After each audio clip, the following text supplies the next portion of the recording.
Today's Thursday, November 19th, 2020. Coming up on Roland Martin Unfiltered. Absolutely nutso. Republicans have lost their minds a day after a unanimous vote to certify the results in Wayne County, Michigan, where Detroit is. The two Republicans on the board of canvassers now say, no, we want to rescind our vote after they got phone calls from Donald Trump. Then there was a news conference today with Rudy Giuliani. Y'all, if you don't think these people aren't on meth and crack, something is wrong with you. Wait until we show you the bizarre, crazy, undeniably nuts news conference where these folks actually invoke the dead dictator of Venezuela and George Soros. Just go ahead and throw some aliens in there while you're at it. Donald Trump continues to attack the election process, and folks, is getting real crazy. We'll also talk about the nutso drama in Georgia. We'll chat with Congresswoman Lucy McBath about that, plus her new book. And a follow-up on a story we told you about yesterday. 2 teens killed by a cop in Florida. Their attorney joins us with the details. Latest news about COVID, as well as a Milwaukee cop, a black cop responsible for fatally shooting 3 people over the last 5 years while on duty has finally quit. We'll tell you those details. Plus, the cops in Louisiana are defending how they handled the case of Kwan Bobby Charles. Yeah, we got issues. Plus, folks, just absolutely, plus another crazy-ass white man. This dude in San Francisco, talk about an absolute undeniable racist. Wait to see this video. Y'all, it's time to bring the funk. Roland Martin Unfiltered. Let's go. He's got it. Whatever the biz, he's on it. Whatever it is, he's got the scoop, the fact, the find. And when it breaks, he's right on time and it's rolling. Best believe he's knowing. Putting it down from sports to news to politics. With entertainment just for kicks, he's rolling. It's on go, y'all. It's Roland Martin, yeah. Rolling with Roland now. He's funk, he's fresh, he's real, the best, you know he's Roland Martin now.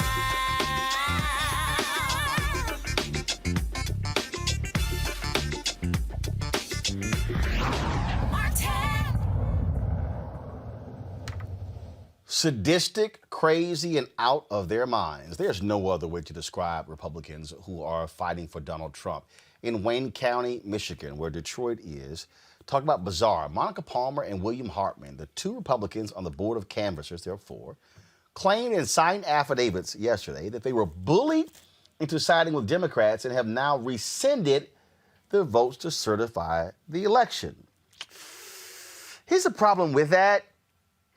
You already voted, it was unanimous. And then Michigan, they're going to certify the results on Monday. Now we find out that the reason they rescinded, because they got a phone call from Donald Trump. Is he now tampering with the election process? Yeah. Now, Monica and Hartman's an absolute racist if you saw the post about Barack Obama on his Facebook page. They were so hurt. They were so hurt because another white man, that is Ned Stabler, president and CEO of TechTown and vice president for economic development at Wayne State University. Please show us the 2 offended white people in Wayne County, Republicans, who are just so hurt. This guy, Ned, he was one of the people, Stabler, who spoke up against them. And they said that this right here, his video, is why they were bullied and their families were getting threats because of people like Ned. We also know that the Secretary of State and the Attorney General have already tweeted out that your legal arguments are rubbish and you're going to lose when it comes to court. So we're not worried about that at all. I'm also not worried about any of your, things are bad so we can't certify arguments, because that's just ridiculous. You certified in August when they were worse. Less than 50% of the ballots were recountable. Now over 72% are. 58% of them were even balanced when it was less than 30% last time. So it's doubled. It's gotten way better because the Secretary of State actually jumped in and did her job, unlike you. But I know it's not going to change your opinion. You talked about not certifying Detroit, even though you acknowledged that Livonia, a city, by the way, I know you know is 95% white, had bigger variances than Detroit, which is 80% black. We understand, and you now added your name. So I'm not going to try to change your mind. I just want to let you know that the Trump stink, the stain of racism that you, William Hartman, and Monica Palmer have just covered yourself in is going to follow you throughout history. Your grandchildren are going to think of you like Bull Connor or George Wallace. Monica Palmer and William Hartman will forever be known in southeastern Michigan as two racists who did something so unprecedented that they disenfranchised hundreds of thousands of black voters in the city of Detroit because they were ordered to.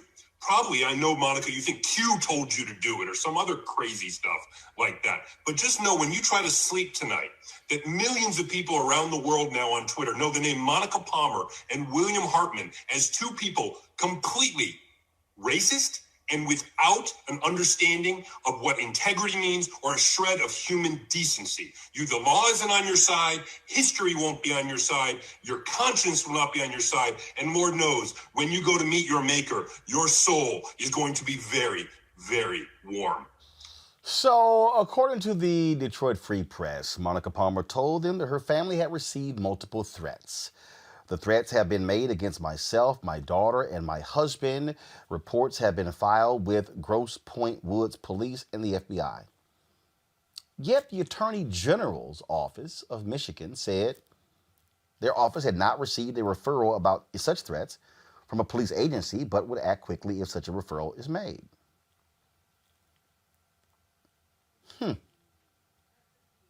They signed these affidavits because they say that they're rescinding their vote. Now, mind y'all, the vote was, we will certify the results if an audit is done. That was the agreement. They now say, oh, we rescind it because we don't think the audit is going to be done. That actually makes no sense. Joining us right now is Jonathan Kinlock. He is vice chair of the Wayne County Board of Canvassers for an update on this one. Wayne, first of all, Jonathan, this is really stuck on stupid. I mean, this whole deal of, oh, we got doxxed and we were harassed. Wasn't that a public hearing? Which means that a public hearing means you hear from the public. That's the absolute correct characterization of where we were in the agenda. We were receiving public comment, and this came after. We're talking about after Monica Palmer had was pretty much asked if we would consider a motion to certify the election and not include the city of Detroit votes. So when we went to public comment, folks were outraged. And again, listen, hold on. Let's start right there. She had no problem certifying all results in Wayne County except Detroit. That's correct. Go ahead. Except Detroit. Go ahead. Except Detroit. And you have to realize that, just understand the backdrop of this. You had every day since the election, the Trump campaign has been filing lawsuits. And in those lawsuits, they have been targeting the voters in Detroit, period. And then for her to be an officer on this board, to have asked, it wasn't something that is normally done. She asked for us to consider, asked if we would consider certifying without Detroit, in which I was outraged, and it was unacceptable for her, and it was totally disrespectful for her to even let that roll off of her tongue. So when the folks began to lash into her and lash into Hartman, it was from the point of the motion to certify not being able to be passed, because they claim all of these issues occurred that warrant them not doing, what is a ministerial duty of this canvasser. So that's something that we normally do. We get reports from our staff stating that these communities are in balance, out of balance, but you are not supposed to let that cause for you not to certify, not to move forward the election results to move forward to be fully certified by the State Board of Canvassers. So now she's talking about, look, she wants to, she and Hartman are saying they want to rescind their vote. They can't do that. Let me say something, Roland. After we voted to certify the election, as we included to a request to ask the Secretary of State to perform an audit, we also had voted to waive any reconsideration. So all of this jockeying and all of this stuff here is just only to appease the Trump campaign. That's all what this is about. Because as soon as we voted, soon as the vote failed to certify the election, the Republican Party and Donald Trump immediately, I think they said within minutes, had posted on social media congratulating them and thanking them for not certifying Black folk votes. Now, Donald Trump is calling Michigan Republican leaders to the White House, and they're going to go tomorrow because he wants them to basically ignore the will of the voters, forget the fact that Joe Biden won Michigan, and he wants them to seat Republican electors for him.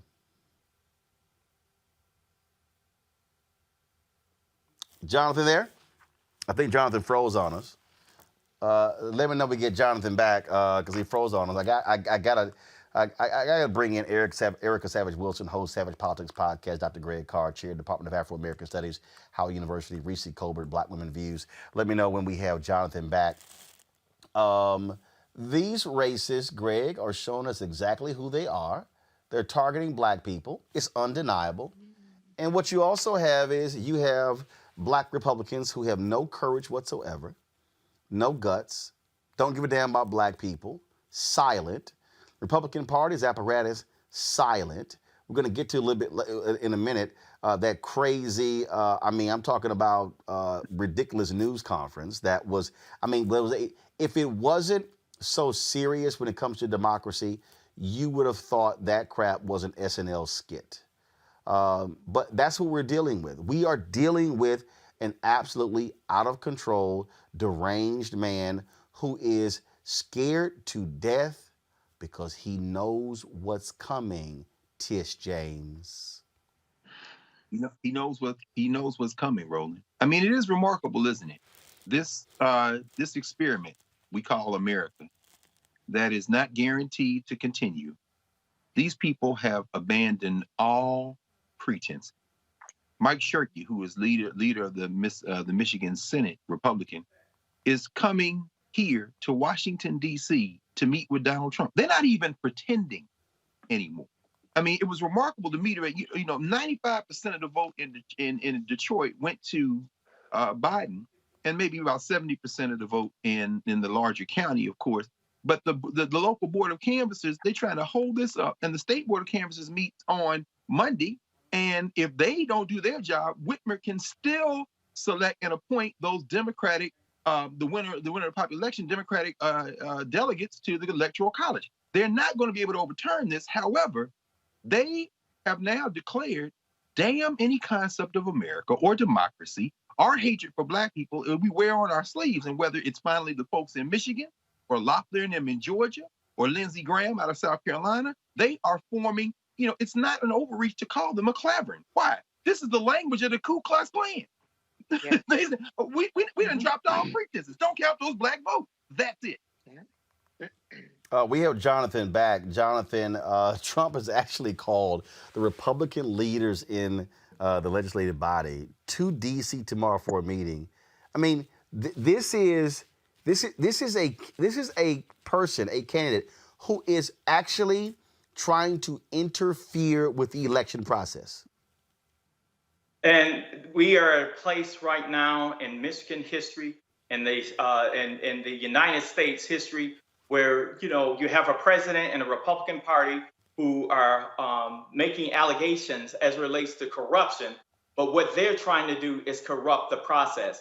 It is absolutely inappropriate for the president, the Republican Party, or any of these individuals to invite the leaders in the House for the purpose of rigging or to interfere with this election. Let me just tell you something that they're not taking into account. Where they could not get a writ at the county level, they can absolutely go into the courts on Monday and get a judge to order the state board of canvassers to certify the election. It is not a discretionary power that is placed upon the county board of canvassers or the state board of canvassers. So at the end of the day, I think their gamemanship is going to fall flat on its face. This is just, we're at a very, very uncharted point in history. And unfortunately, Donald Trump finds himself on the wrong side of history.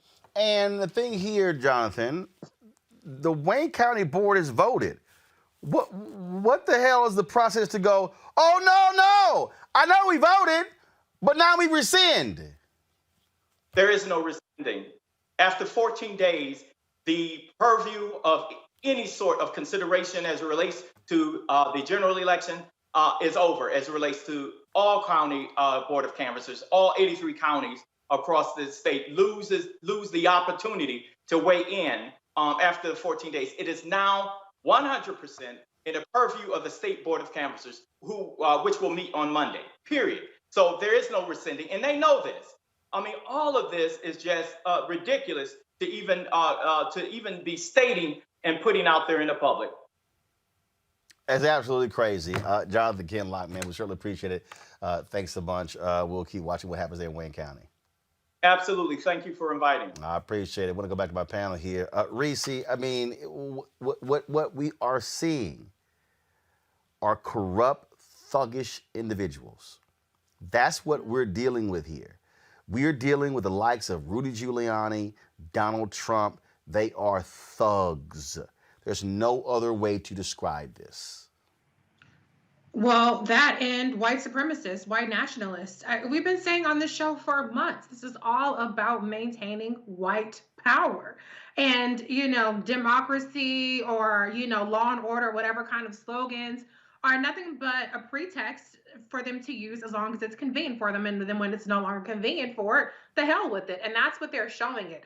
This is all theatrics, but for our sake, it's wonderful that we have gotten out of cheating distance, because what this has made abundantly clear is that if this were within cheating distance, we would have a constitutional crisis on our hands right now when the illegitimate president of the United States is obstructing an election tampering. That would be a crisis in terms of this country. For now, we can take it for what it is, which is theatrics, and it's transparently racist tactics. But what I'm hoping, especially Black people out there, are seeing is, number one, your vote matters. Number two, that we have to vote for our own survival in numbers that are not enough just to be the status quo. We have to vote in record turnout just for our own survival. We should be noticing right now that, for another thing, is the silence of the people, the Black rappers and the Black celebrities or whatever kind of celebrities that were touting that Donald Trump was going to invest in the Black community. Donald Trump is perpetuating the notion that Black people are not full citizens within this country by laser-like targeting of our votes. He's unsuccessful, but we should take note of it, and we should take note of the people who are conspiring with him, which is the entire Republican Party. The people who have not spoken out, the Republicans, are cowards, and they're co-conspirators, and they're complicit. We should be taking note of that. And so in the upcoming Georgia election, we understand and we need to vote like our lives depend on it, because Trump is going to be gone, but Mitch McConnell is going to be there. These same corrupt cowards are going to be there. But one thing that Republicans boss up and have the balls to do is obstruct any and everything that helps this country, any and everything that the Democrats do. They grow a pair when it comes to doing that. So we have to do everything in our power to make sure that Mitch McConnell is not the majority leader after the Georgia elections on January 5th. What we are seeing here, Erica, is, first of all, if you're Black and if you were confused as to whether or not your vote mattered, this right here says it all. They are desperate. They are targeting black voters, black people. That's who they're targeting, pure and simple. And so if you black and you think your vote don't matter, boo, they ain't fighting that hard if your vote didn't matter.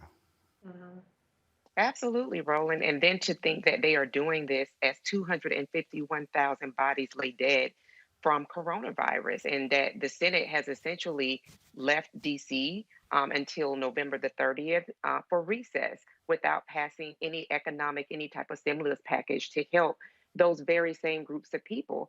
I also believe that this is actually serving as a wake-up call for, again, as Reese said, we've been talking about this for months, for people to understand that you have to engage your electors. You have to be an engaged citizen. And what does that look like? What does that mean?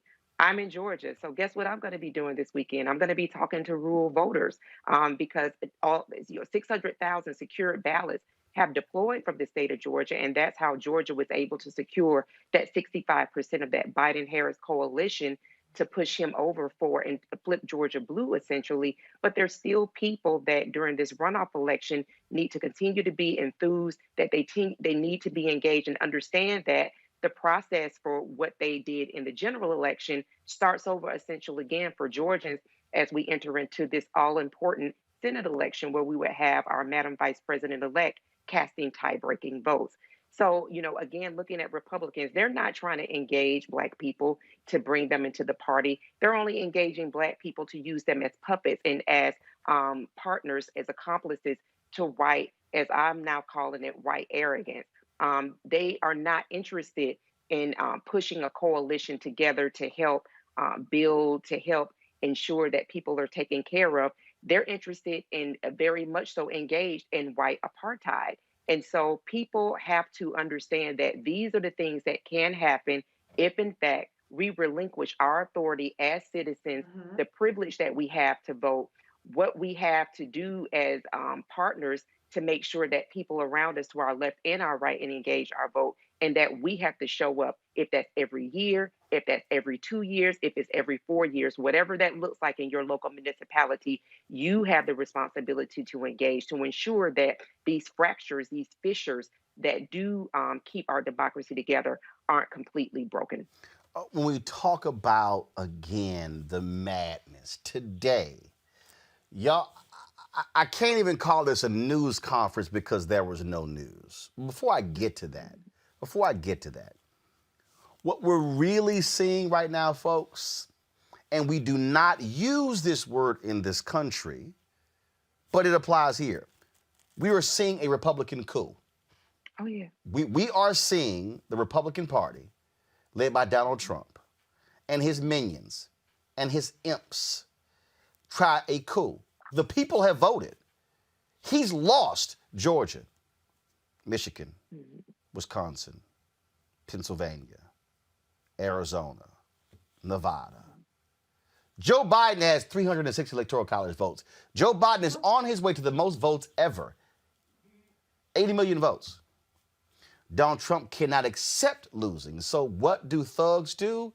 They act like gangsters. Roll it. The Trump administration is forging ahead with plans for a second term despite the results. This is some crazy thinking going on inside that White House. The damage of this is incalculable. We need to be really clear about what's happening. This is an attempted coup. There will be a smooth transition to a second Trump administration. Senator, have you congratulated Vice President Biden yet? I'm not congratulating about. I think the president will attend his own inauguration. He would have to be there, in fact. What does a desperate Donald Trump do? He's in that typical authoritarian situation. If the leader loses, he's afraid of jail and he's afraid of the poorhouse. This is a struggle for life and death. Never in my life did I think I would like to see a dictator. But if there's going to be one, I want it to be Trump. So if you want to rip the heart out of a democracy directly, what you do is you go after facts. And that's what modern authoritarians do.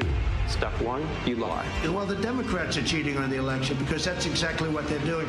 We will win win this. Frankly, we did win this election. Step 2, you say it's your opponents and the journalists who lie. Last night I did what the corrupt media has refused to do. I held Joe Biden accountable for his 47 years of lies. Step 3, everyone looks around and says, what is truth? There is no truth. And then resistance is impossible and the game's over. You literally cannot mandate somebody to wear a mask knowing that that mask is killing people. We are watching a setup of some people who are unqualified for office to be in control of the 2.1 million men and women of the armed forces. Trump may be at the threshold of instigating a coup. He's transforming democratic politics, which is about facts and interests and values, into authoritarian politics, which is about believing what the leader says despite everything. I'm a nationalist, okay? We do not take an oath to a king or queen, tyrant or dictator. We take an oath to the Constitution. Democracy doesn't win. It's the people who win when they support democracy.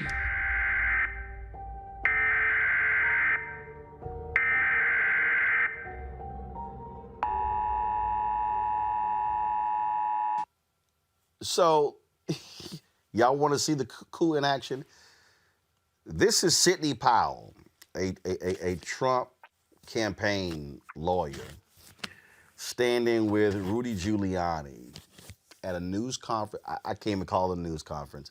I can call it a nutcase conference. I want y'all to listen to this. Heartbreaking, infuriating, and the most unpatriotic acts I can even imagine for people in this country to have participated in any way, shape, or form. And I want the American public to know right now that we will not be intimidated. American patriots are fed up with the corruption from the local level to the highest level of our government, and we are going to take this country back. We are not going to be intimidated. We are not going to back down. We are going to clean this mess up now. President Trump won by a landslide. We are going to prove it, and we are going to reclaim the United States of America for the people who vote for freedom. That nutcase actually said he won by a landslide. Really? At one point during the news conference, Rudy Giuliani says, Trump won Michigan, if you don't count Wayne County. It's kind of hard to not count a county. Here's more madness. We'll watch.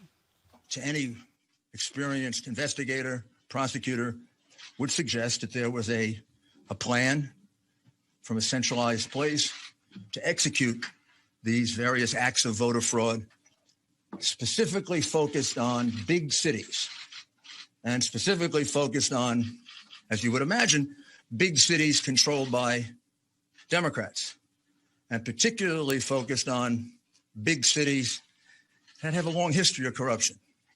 The number of voter fraud cases in Philadelphia could fill a library. Just a few weeks ago, there was a conviction for voter fraud, and 2 weeks before that, which really.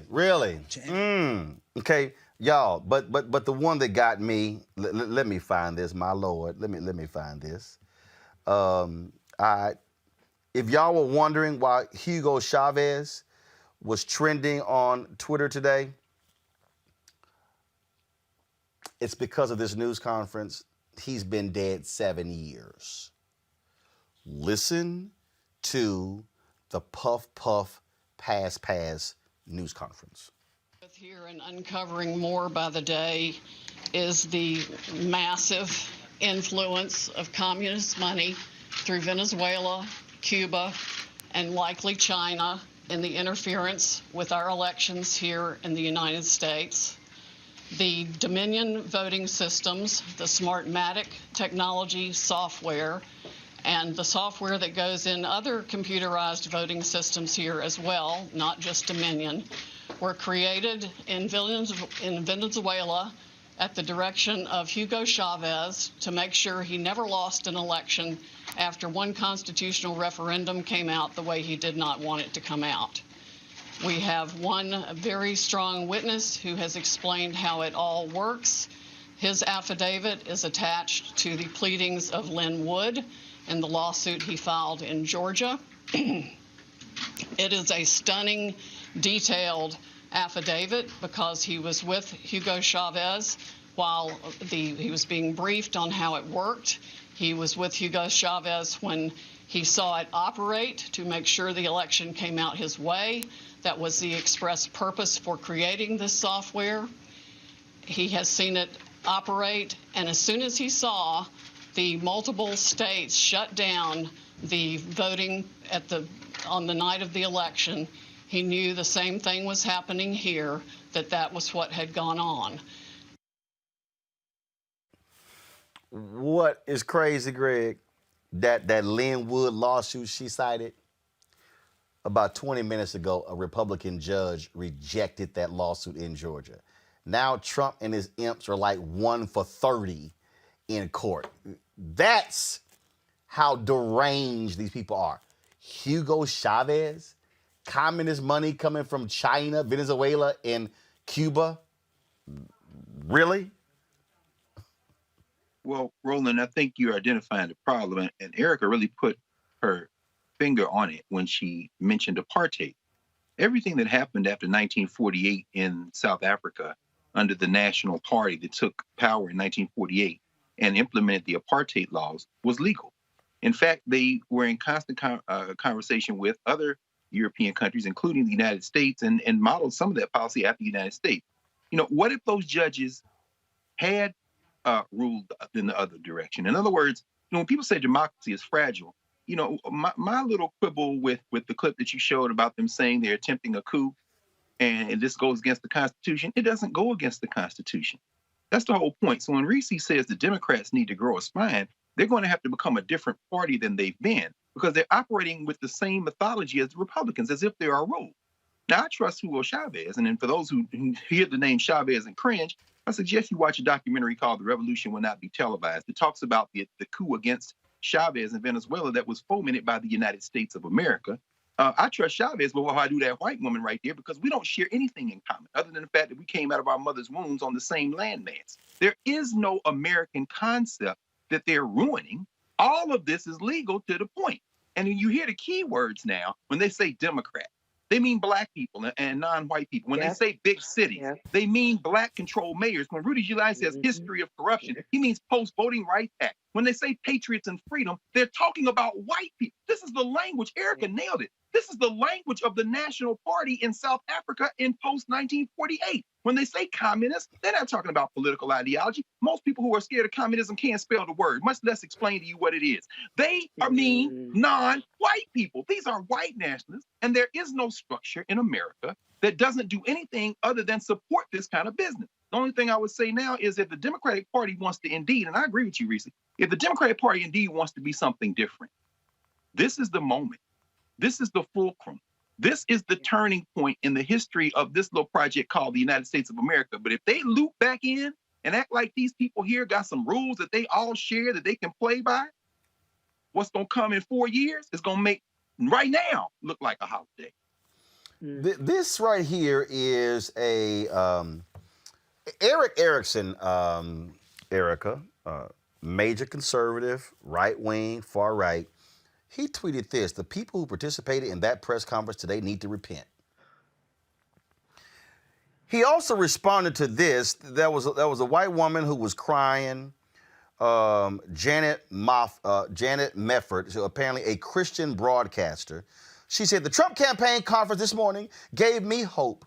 Hope that there are still some truly great Americans who love this country enough to go to the mat to save it. Grateful for Rudy Giuliani, Sidney Powell, Jenna Ellis, and Donald Trump. Lord, please let justice be done. Eric responded, justice will absolutely be done, just not in the way some think. I mean, when Eric Erickson is saying y'all, who also is an election law expert, y'all done lost. But you've not only lost the election, you've lost your mind, and these people cannot be trusted, including those Republicans who are silent. Sure. And I think that kind of, one of the issues that I take with that is that you can't put the genie back in the bottle, right? A lot of these people who, are finding some level of courage, they help cultivate the cult that is in existence now. The people that, as, Dr. Carr just spelled out for us, those words and how they translate need to be played over and over again so that people can have a better understanding of the economy of language, that when you hear these folks saying these things, we're talking about this global white supremacist movement, that this is not simply just about invalidating votes. This is about ensuring that there is power, and that there is power in an upcoming minority group. When we're just talking about what's happening in Wayne County and thinking about Monica Palmer, you're talking about a person who is under an active ethics investigation because she deployed her position, her oversight position on the board of canvassers, and to use it to duly influence the Grosse Pointe Board of Education, assigning people that were going to run and using dark money PAC. These people are not interested in democracy. These people have no cares about that. But this is a community of folks that have been cultivated over years and years and years. And so those trigger words, they understand that even the most simple of their followers do understand that language. And it's a part of talking about repenting. Listen, these are godless people, right? So to even cloak them under what I consider to my faith to be as a believer, as a Christian, what I tweet back to Marco Rubio when he has had something to say about Reverend Warnock, who is an upstanding man of faith, I tweeted back to him to say, Matthew 7:23, which plainly says, that he would say, you're going to be calling my name, and this is the Lord speaking, but I'm going to say, depart from me, you evildoers, you wicked folks, you lawless people. And he is one of those people that is up under that particular scripture. So, that's great that he's kind of had a come to Jesus moment, or he's actually speaking some level of truth, but there has to be some accounting for what they have allowed to happen, how they have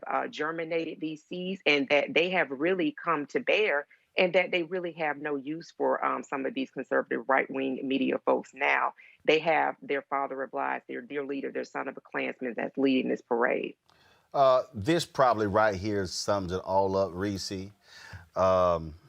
Rudy, the evil pouring out of his pores. Y'all watch this. Pennsylvania, Michigan, Wisconsin, Nevada, and Arizona. We more than double.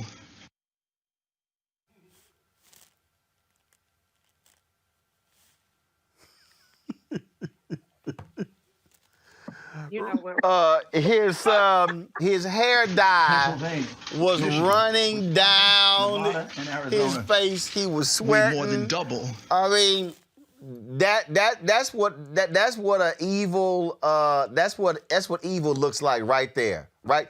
Go on. Going back to that shot. I gotta go ahead and get that shot right here. Right there, y'all. Right there. Drop the lower third right there. That's evil. That's evil right there, Reese. I mean, demon spawn is melting in front of our very eyes. But, the one thing I will say is, I mean, as Erica pointed out, these people they're not people of conscience. They're not people of any kind of morals or ethics. And I actually don't agree with the characterization that these people are mad.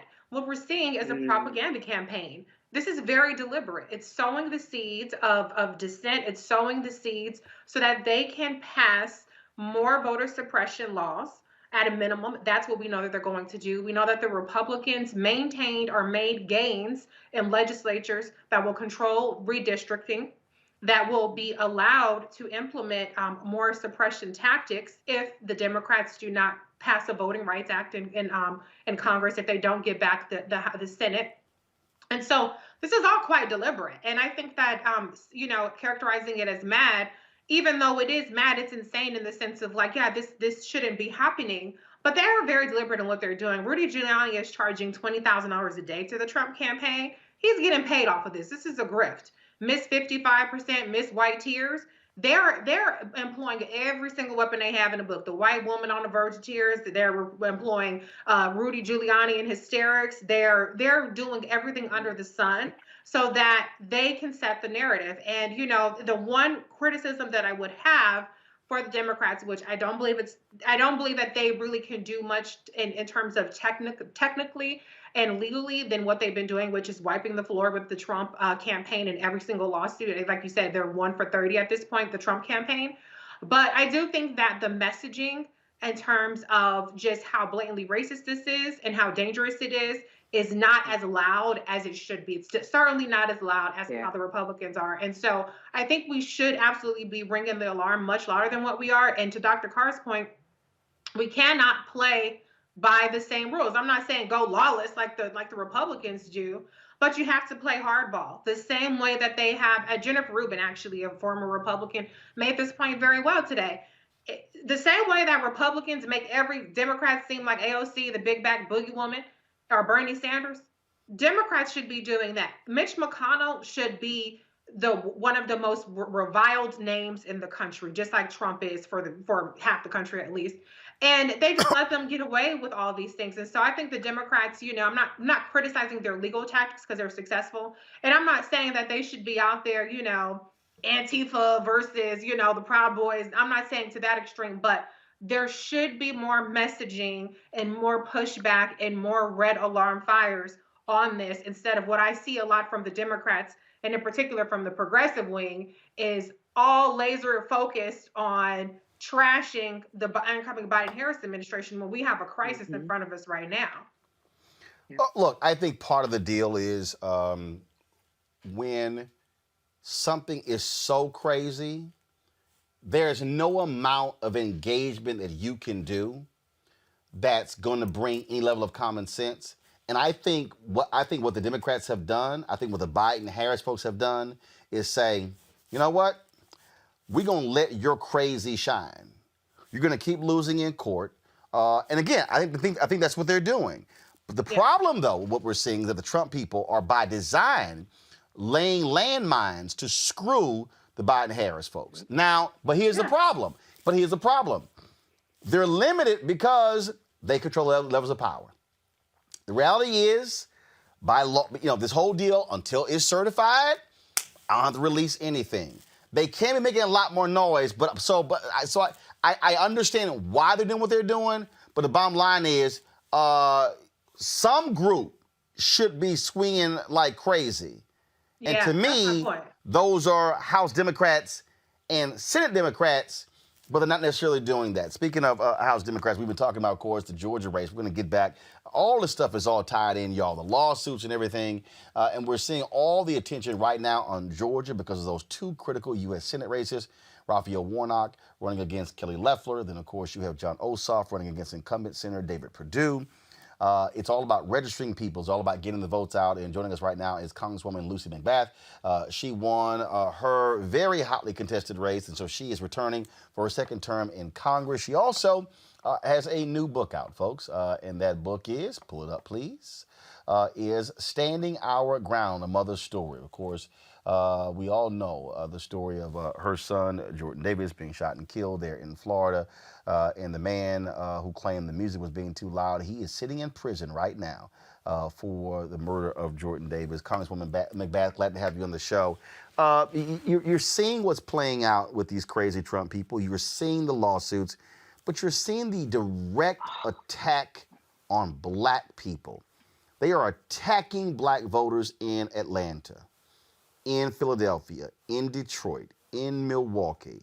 That is what we're seeing. It is undeniable that there is a direct assault on the integrity of black voters in this country by Donald Trump and the Republican Party. Well, I mean, you've absolutely right. Only we've got to stand up and call it out as what it actually is. And we've seen the assault most definitely in Georgia. It started in, this is the same voter suppression, everything that we've seen that we've been fighting for generation after generation after generation. I think everyone saw across the country what happened to us with our primary elections June 9th. And that has never ended. Of course, what you see happening in Georgia now with the recount and all these kinds of things, it's simply because, voter suppression is still alive and well. And we still have a blanket across the nation, just all kinds of exercises and trying to suppress our right to vote, exercise our voice as to what's important to us. We have become now as a community, people of color have become a community of a major voting bloc in the nation.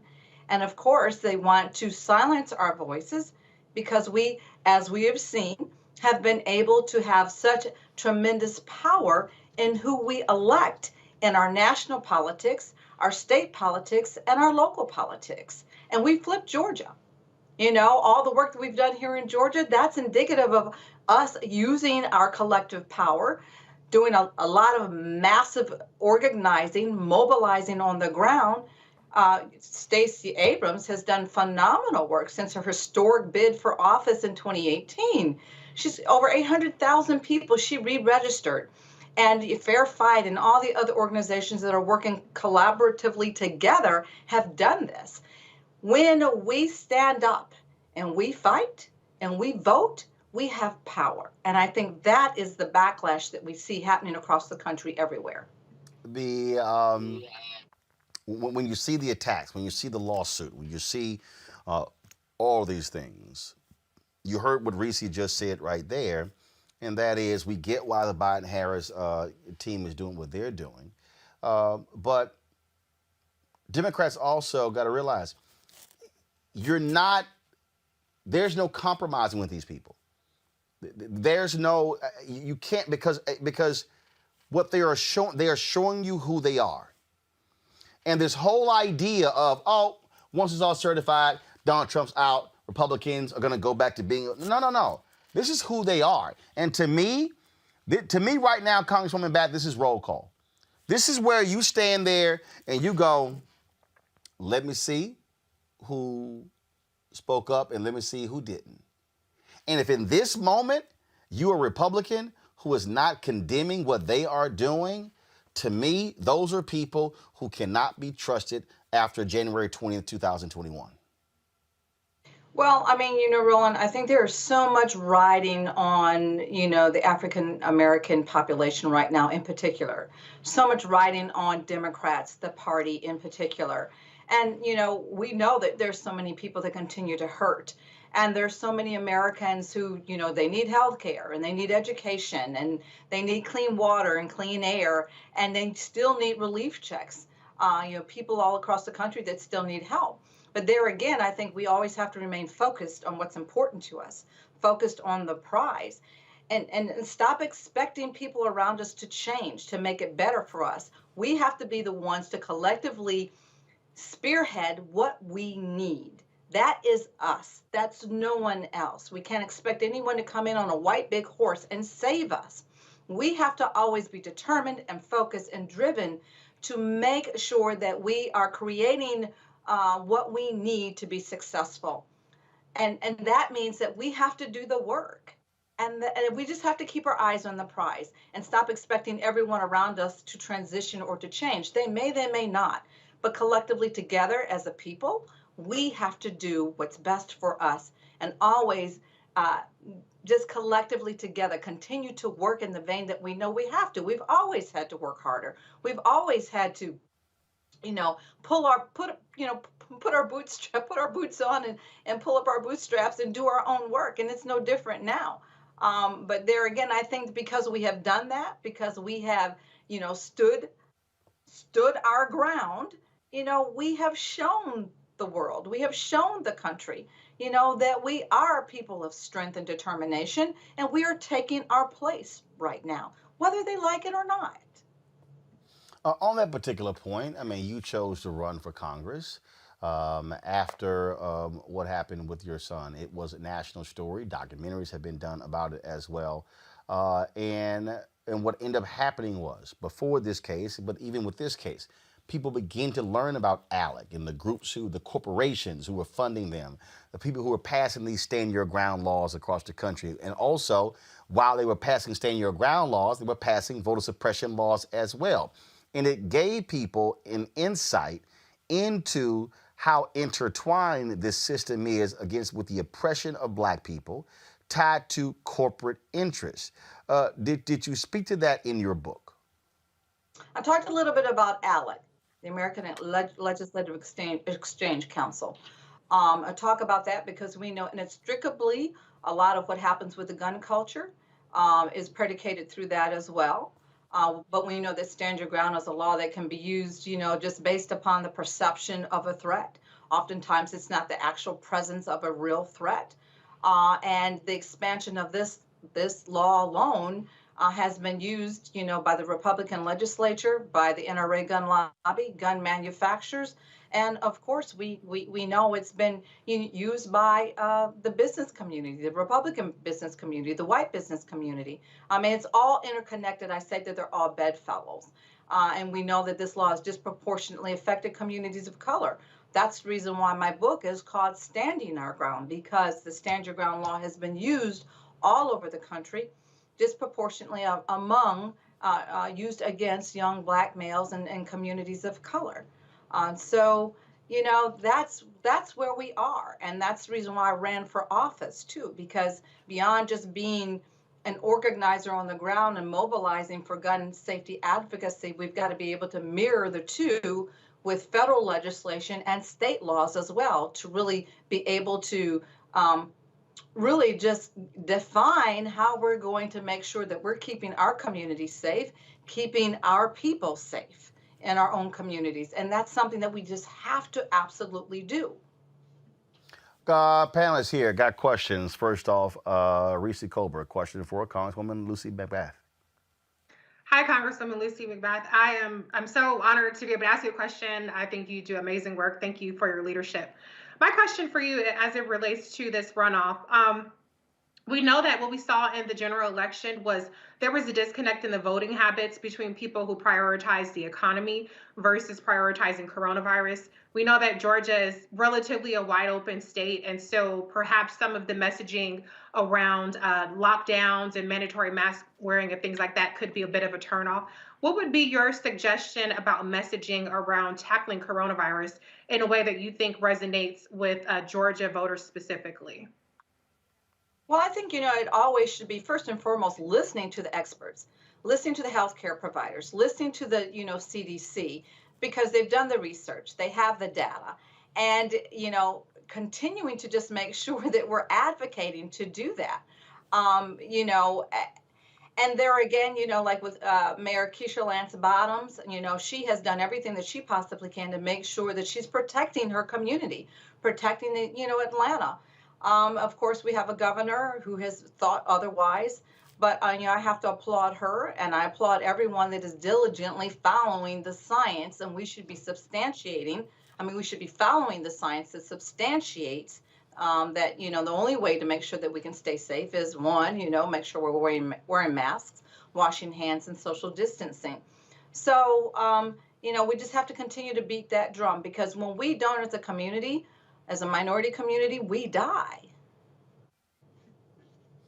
Erica Savage. Good evening, Congresswoman McBath. Such a pleasure and honor to speak with you, and congratulations on the new book. Cannot quite wait to get that from my local indie bookstore.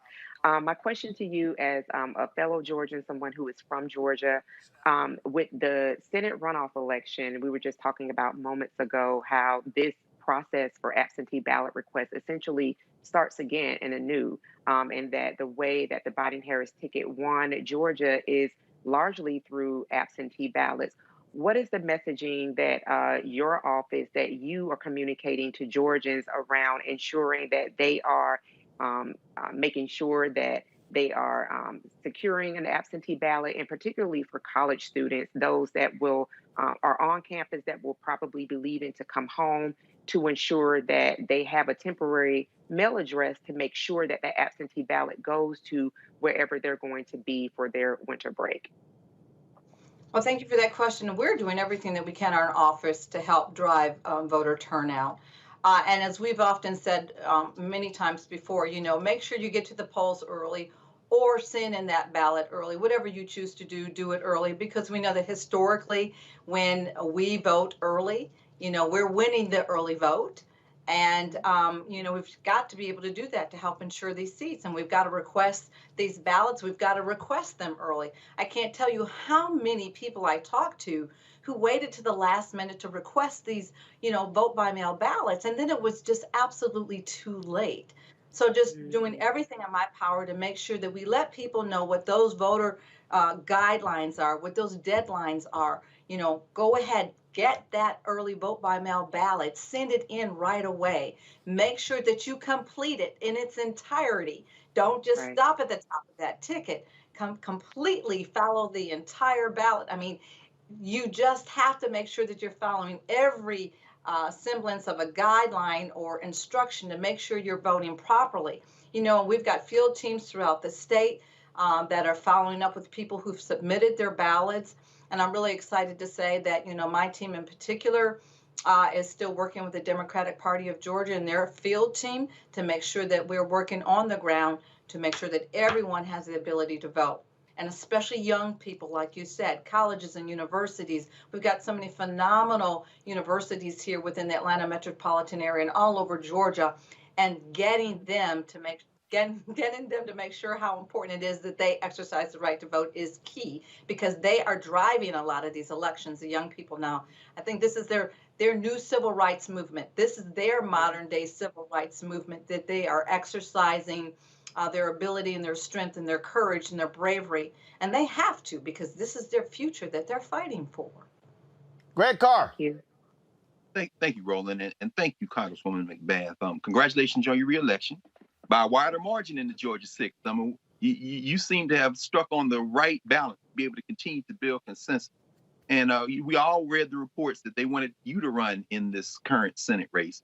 And I guess that really leads me to my question. I know you're a strong advocate of education. I love that mug, by the way, the Tears of the Gun Lobby mug you have. I love that. But there's a slimmer majority now in the House. What's your message? I think about you, Jahana Hayes, and a few others, Black women who have figured out a way to kind of blend the progressive agenda with an ability to continue to expand. What's their message to the Democratic Party on what the Democrats should be doing now, not only to secure the upcoming election, but to begin to build a real consensus of people in this country so that we don't have to continue to play the old games of centrist triangulation? You seem to have discovered a path. What's your message to us? How should we be thinking about party politics now? Well, first and foremost, I think we always have to be working hard to show results for the people that elected us, and really paying attention to their needs and really being invested. But and the thing that I like to think right now, though, is that my classmates, my freshman classmates, and I, particularly women of color, we spoke and told our stories. And yes, we have stories, and we're just like any other woman that has lived experiences, raising family, teaching our children right from wrong. And we've been invested in our communities, invested in the workforce. We've been invested in our churches, and so we told our stories. And I think what America's finally beginning to recognize is that we're no different than anyone else. We are as qualified, we are as capable, we have what it takes to take these seats. We just happen to be Black women. Thank you. All right, then. Well, Congresswoman, we certainly appreciate it. Thank you so very much, folks. Again, the book, please pull it up for us, for our viewers, so they can be made aware of the book. Let's go.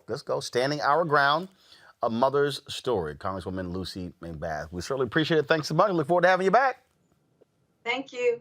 Take care. All right. Thanks a lot, folks. When we come back, we'll talk about there's another case out of Florida. 2 Black teens shot and killed by a cop there. A stunning, stunning story. It makes no sense. We'll talk with the family lawyer next on Roland Martin Unfiltered. This is whatever. I think what it is authenticity. Somebody who is going to say it just like it is, unapologetic, unfiltered, and they're saying, that's what I want to hear. I don't want to hear, the niceties and let me go ahead and spin it. No, I want somebody who's going to give it to me straight and say the way it needs to be said. Well, I think so, and you know this better than anybody else. You and I and those who will speak our mind, we're going to be criticized, we're going to be attacked, but that really doesn't bother us. I mean, we've been through this, and we're going to continue to go through it. And I'm just pleased that we've been able to send a signal to young people that we care about these issues so very much. We're not going to play politics with them. We're not going to try and hide whomever we are behind the kind of language that they don't understand. And so because of that, this authenticity that you're talking about is helping us to realize a whole new era.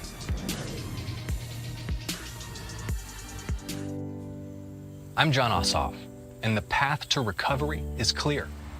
First, we listen to medical experts to control this virus.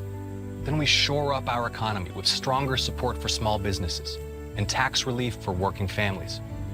And it's time for a historic infrastructure plan to get people back to work and invest in our future. We need leaders who bring us together to get this done. And that's why I approve this message. Raphael Warnock grew up in a house full of brothers and sisters. His parents taught him the value of hard work, like me. Like me, he was first in his family to graduate from college and went on to earn a PhD. He thinks insurance companies should not be allowed to discriminate against people with pre-existing conditions, like me. Like me, Reverend Warnock knows that both parties in Washington could use some moral leadership. I'm Raphael Warnock, and I approve this message because it's time we had a senator who put Georgians first, like me. Senator in particular irks me. A Senator Kelly Loeffler, not elected, but appointed just a couple months ago. Records show Loeffler and her husband, whose company owns the U.S. Stock Exchange, sold stock valued between $1.3 and $3.1 million. Kelly Loeffler bought and sold stock shortly after a classified briefing on the virus. They knew the market was going to tank, and they sold based on that inside information. Some of the holdings she shed were in energy, automotive, retail, and airlines. Look, Marie, it's not just what she sold, but it's actually what she bought. They bought things like Amazon, Citrix Systems, company that obviously was going to do well during a shutdown, while still reassuring citizens that the U.S. was prepared. We have Americans across the country who have seen their 401ks plummet. Were you trading on inside information about what was coming? Folks, this woman is knee-deep in the swamp, and she just got there. What's going on? This is Tobias Trevelyan. Hey, I'm Amber Stevens-West. Yo, what up, y'all? This is Jay Ellis, and you're watching Roland Martin Unfiltered.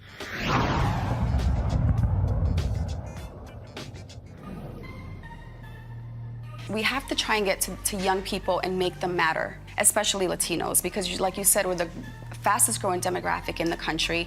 I myself talk to people all the time. They're like, the kids in my family that are now eligible to vote, they're like, yeah, but you know, it's just such a big task. It's so overwhelming. And I'm like, yeah, we're not changing the world in one day. We're just trying to make a small difference, and you do matter. Your vote does matter.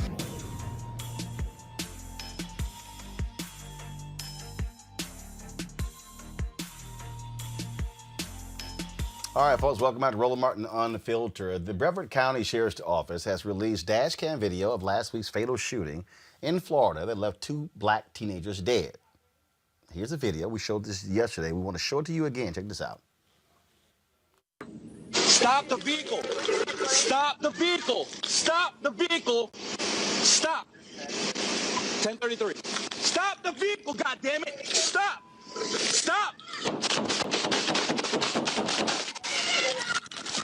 Now, the teens identified as 16-year-old A.J. Crooms and 18-year-old Sincere Pierce were fatally shot by deputies who were conducting a stolen car investigation.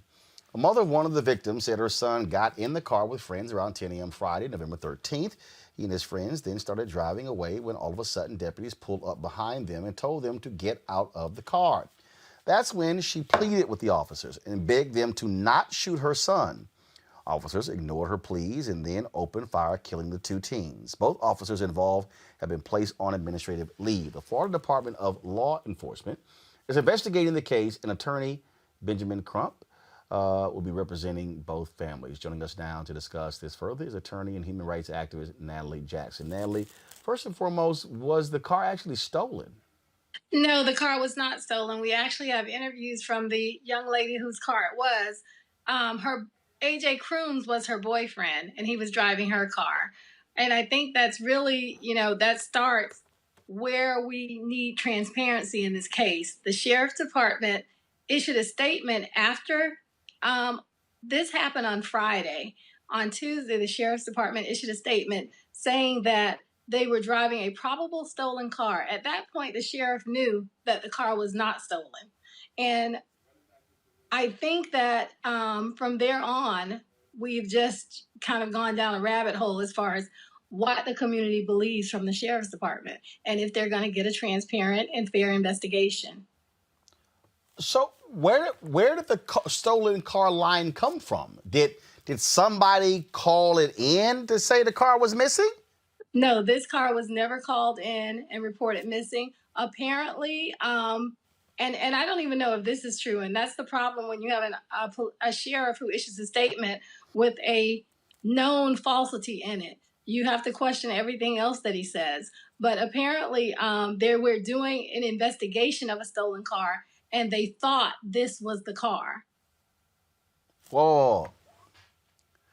They were doing an investigation, and they thought this was the car. Yes. So they decided to pull this car over.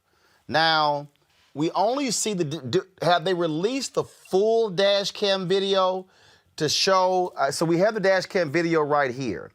Guys, go to this video here. This in-car camera. This is, now stop it right there. Stop it, freeze it. So the vehicle that they were, the two teens were driving, that's their car, correct? That is AJ Crooms, who was the driver. That is his girlfriend's car. And he's driving his girlfriend's car. She's not in the car, right? No, she's not in his car, but he's right. driving with her permission. Right. And so, and whose driveway is he pulling into? That's in a neighborhood. So what we do have is ring cam video from the neighbors, and surveillance videos from the houses of the neighbors.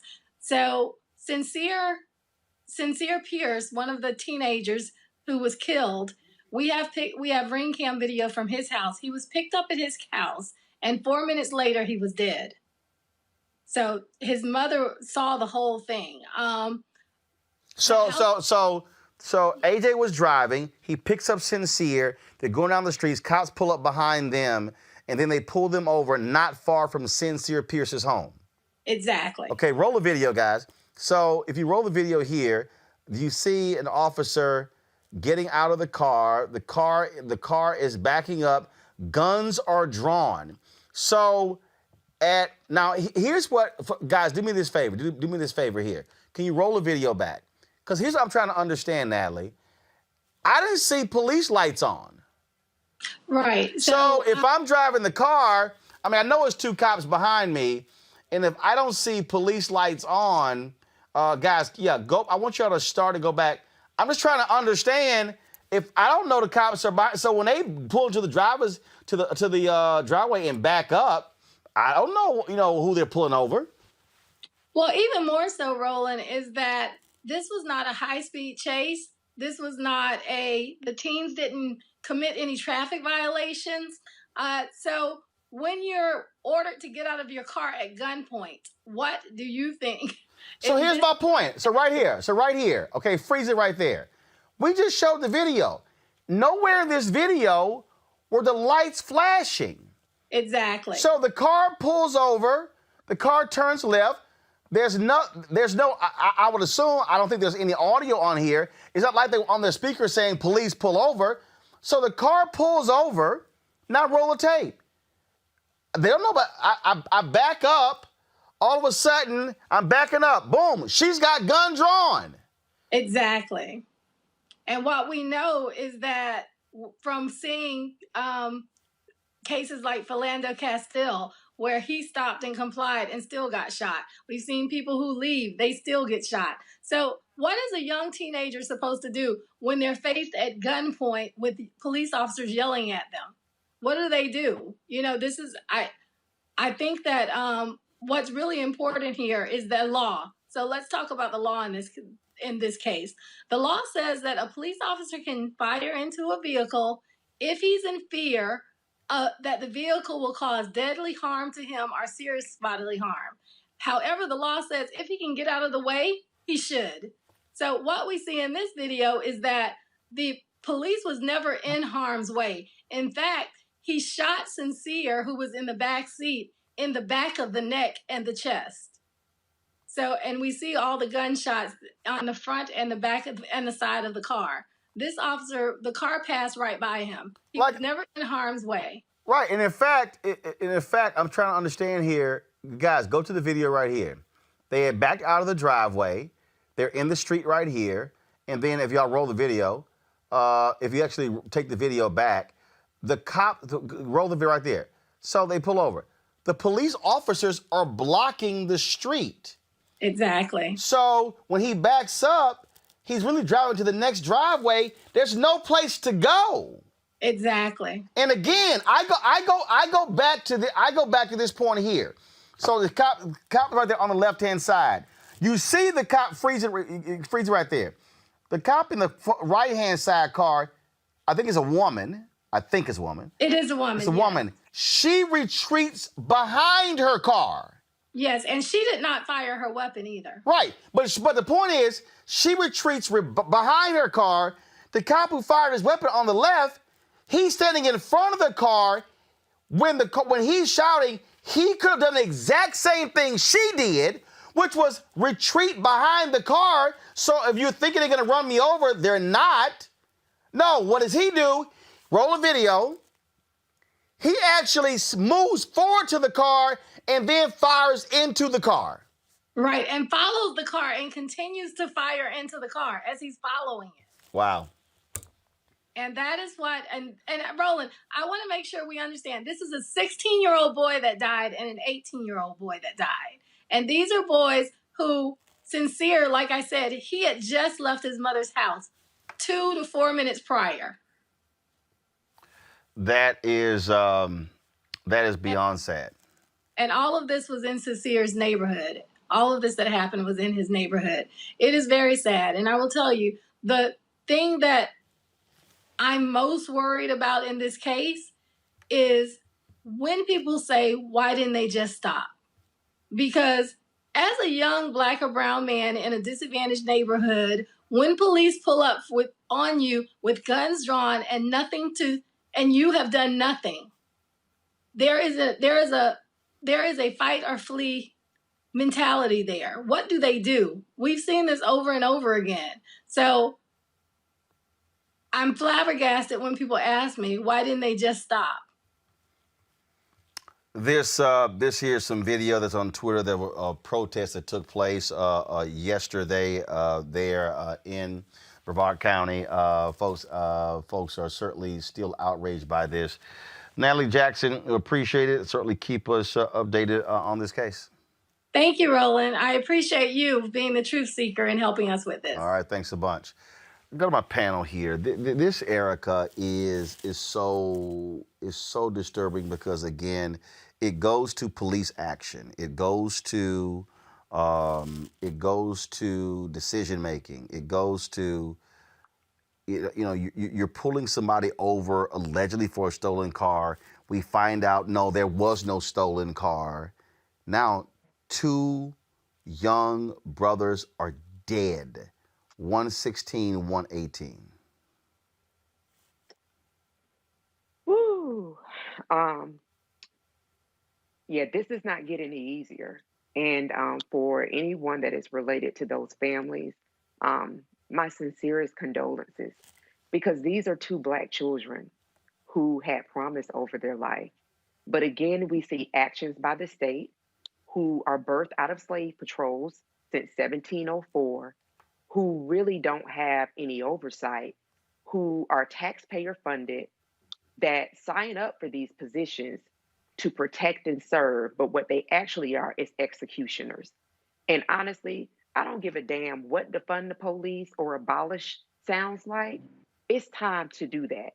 Because if anybody believes that reform is possible with people that use Black faces as trigger practice and then go out and actually execute Black and brown bodies on a daily basis, we make up 13% of the national population. I'm going to quote Project Pat from Cheese and Dope, just one little sentence. Use a damn fool. It's not going to happen. There has to be accountability now.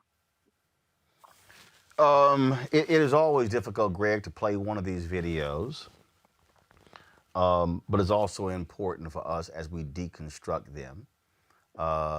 It is very difficult for mothers and fathers of black teens. I've got two twin 16-year-old nieces in my house. Do not have nephews who are in my house. But I can tell you right now, it would be scary as hell. It would be scary as hell to every moment one of my black nephews would leave the house. I mean, Natalie the boy left the house and was dead 4 minutes later. Roland, this is the beautiful thing about life. Every moment we get to choose differently. And I know we were all thinking about it, listening to Congresswoman McBath and looking over her right shoulder, and you can see that picture of Jordan Davis, her son, back there. Erica's right. I mean, you're a damn fool. And I'm listening to Eric. I'm listening to you say something about your son. Mm-hmm. And we know that none of us are safe. So I'll just say this very quickly. I'm glad to hear Natalie Jackson. I certainly am confident that she not only knows the law, but is going to be in the street. To our brother Ben Crump, I would say this. We got a lot of lawyers, Roland, in the United States and in the world. And this isn't in any way a critique of Ben Crump, but there's a certain aesthetic of pleading. There's a certain aesthetic of kind of a kind of diminished capacity to exert ourselves that hardens in these narratives. You see the execution, then you see the pleading, then you see the idea of asserting some notion that there are some rules that are being played by. So let's set aside the kind of Crump universe. I'm just going to label it that. Again, not being critical of Ben Crump, but saying we've got to break out of this idea that there are rules. The sheriff there, shout out to Wayne Ivey, a real Klansman, who just defeated Alton Edmond, a brother who ran against him there in Brevard County, who was crushed. Wayne Ivey crushed him. Shout out to all the white nationalists in Brevard County who recognize that this isn't about the law. This is about your damn white nationalism. Wayne Ivey, a Trump supporter, who has made videos bragging, who has told citizens to arm themselves. Let's be very clear. I'll end with this. Florida has the death penalty. Mm-hmm. Japhet, Santiago, Miranda, the execution of Angelo Cruz and Sincere Pierce should be given the death penalty. Yeah. And if Ben Crump doesn't call for the death penalty, I'm not talking about let's investigate. No, we all know what we saw. Okay. We are heading toward the moment when Sheriff Ivey's admonition that we arm ourselves, we're going to finally hear it. And when we do, they will not be putting a car in reverse. I'd rather be judged by 12 than carried by 6. And I hope you understand what I'm saying. Ben Crump, let's hear you talk a little different this time, brother. Racy. Like Erica said, this really doesn't get any easier. And it should not be a death sentence to not get everything right? I mean, it's not about following every rule. It's not about, presenting yourself as being non-threatening. Even if they were threatening, even if they did every single thing wrong, there's no basis for executing these two young Black men for no damn reason. 4 minutes from leaving your home and you're dead is just, it's unconscionable. And so I think we have to, as a society, and I don't know if we'll get there, to be honest with you, but we have to change the standard. And that might sound naive. I'm sure it sounds probably naive to Erica and to Dr. Carr, but I think we do have to change the standard, at least in our society, that says that, that civilians have to be perfect and cops can just be guns of the Navarone anytime that somebody doesn't, quote unquote, comply with their standards. As Ms. Hamilton stated, the cop was easily, he was easily able to get away. And I always just wonder in cases like this, and even the case that we saw in Georgia at the I believe it was a Wendy's, and I hate that I can't remember his name off the top of my head right now. But okay, if a person runs or if a person flees in the car, so what? You have the license plate, you can track them down, or maybe you know. That's what's so basic here. That's what's so basic here. You've got a license plate. And it's real simple. Y'all get away, don't worry about it. we're going to arrest you. Matter of fact, we got 2 cars. We will follow you. That's what always trips me out is that it's always like no, but these thugs, look, Reese, they mad as hell right now with Warnock trying to say he called police thugs. Damn it, you call folk thugs who act like thugs. Mm-hmm. These are Klansmen, Roland. Kelly Loeffler and Perdue formed a white nationalist Klan alliance after that clown Collins formed an alliance with her in the Senate. Perdue evoked God yesterday in this. This is the Klan. They don't look. They're not going to look for a way not to execute. That boy, that man who should be under the threat of a death penalty, Santiago Miranda, got out of that car with his gun. He was going to kill them when he came out the car. If the jury can't do it, damn it, somebody in the street is going to do it. Now remember. Now remember.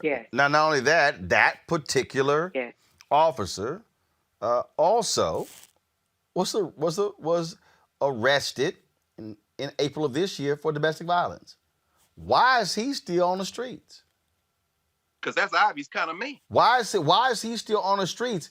Was arrested in 2007 for a felony. It was expunged off his record. How is he even a cop?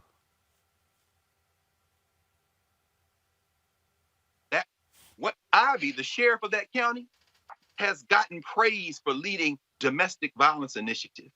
He was found, go to my iPad. He was found, this name is Japhet Santiago Miranda. He was found guilty.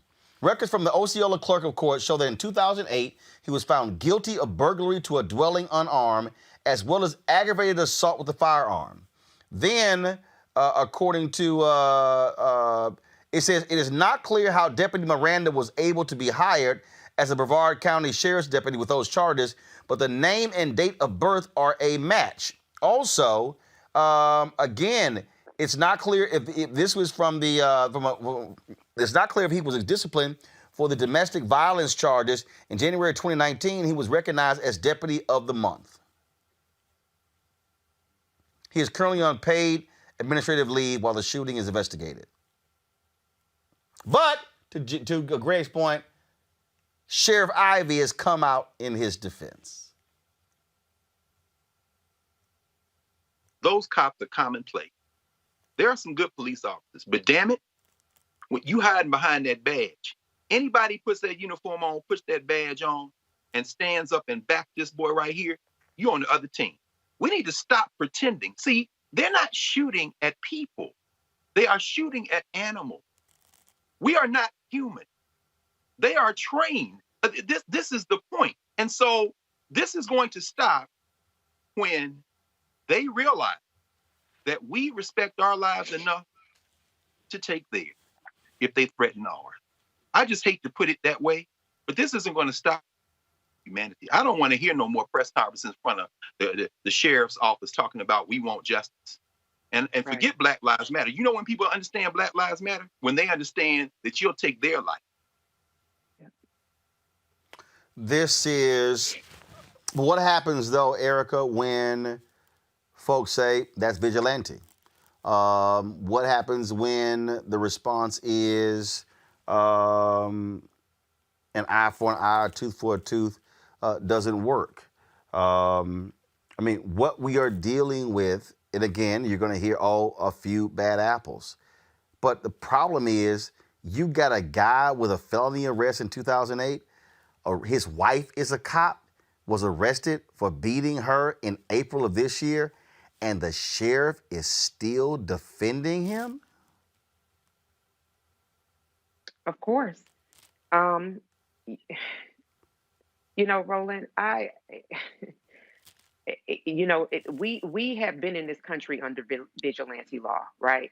And so, whenever people talk about free and fair elections and, some semblance of democracy, which I've used that language as well, that has not been, free and fair has not been the Black experience, not for us who built this damn country where people have been able to profit beautifully off of Black labor.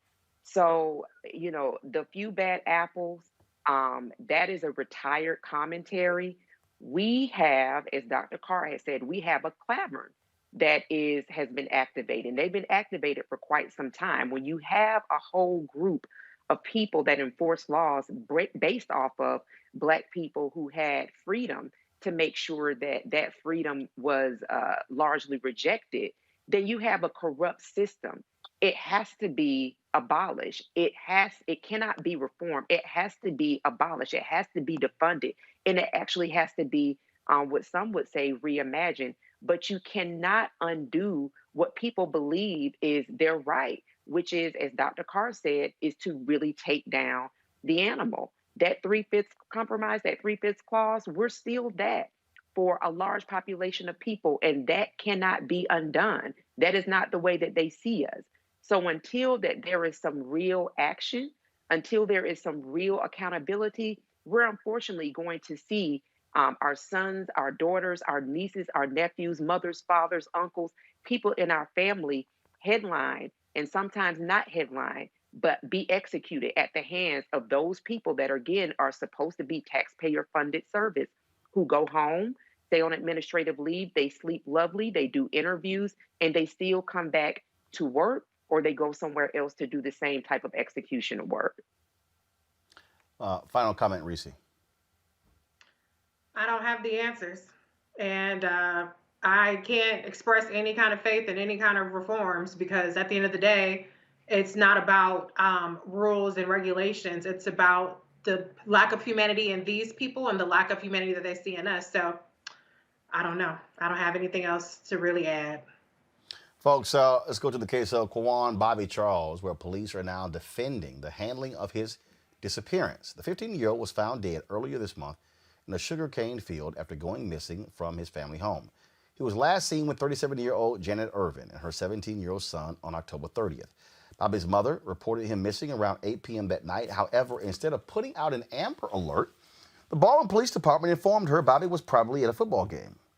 Fast forward to November 3rd, Bobby was found dead in a sugarcane field. He appeared to have been mutilated and had several lacerations on his face. Despite how officers responded to Charles's mother, police say they didn't drop the ball and they did everything in their power to help her and Charles' family. Officers claim they started searching for Charles as soon as they were alerted of his disappearance. As for why they didn't send out an Amber Alert, well, they claim his disappearance didn't meet the criteria.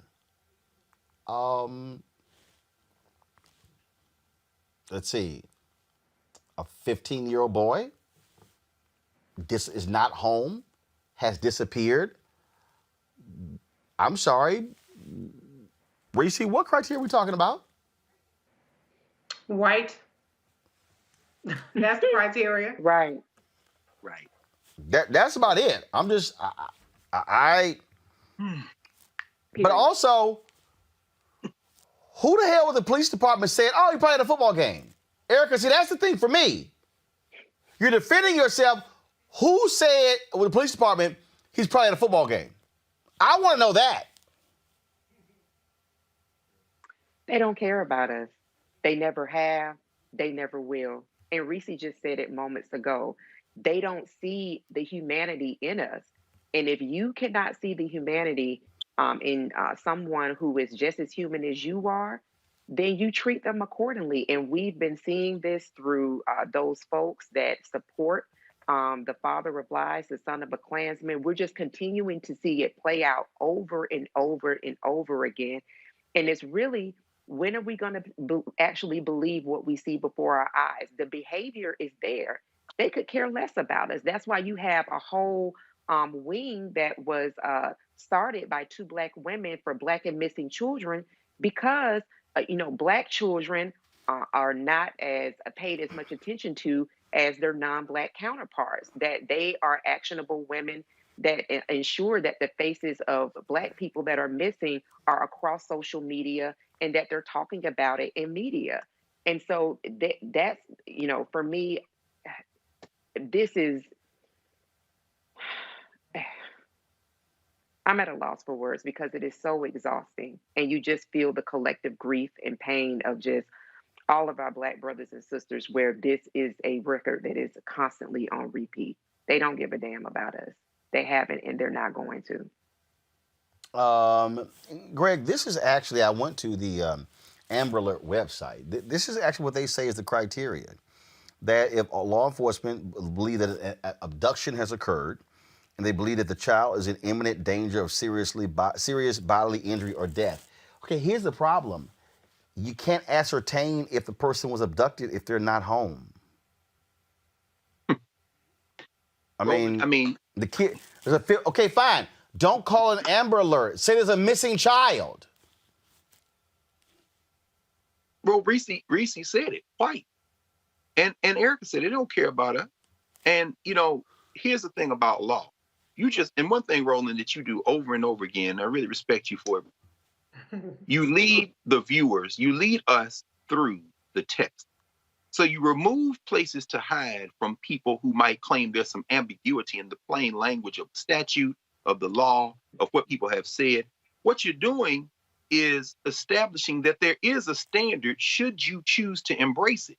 But as Erica has said, when you have decided that these people are not human, you decide that whatever language you read doesn't apply to that group.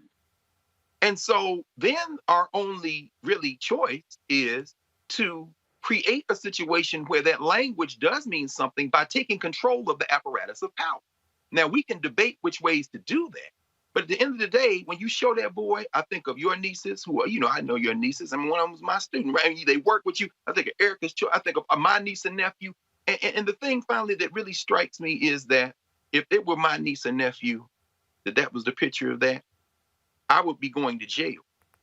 But I would be going to jail with the blood of whoever did it on my hands. And I would revel in jail. I could read, I'd write, and so, but I would be comfortable with whatever life I would have to leave until the end of my life. And my question then to us is, what is it about us that looks at a child like that and doesn't see your niece and nephew or Erica's son or my niece and nephew? What has come over us so that every time these staunch murderers, whether they be police in the street, whether it be Mitch McConnell and them who just trying to put some more people on the Federal Communications Committee today, pass 4 more judges, or Leslie McDonald, what is it about us that, we don't see chinless Tom Cotton down there in Georgia with his Klan friends running for this Senate? How come we can't see them for who they are, and how come we can't look in the eyes of our own children and make a decision that either we are going to transform this society or there ain't going to be no damn society? Because they've already shown us that is the line they've drawn.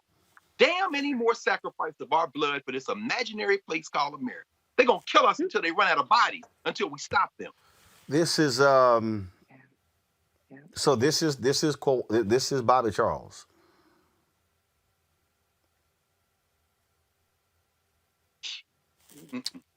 That's how Bobby Charles left home.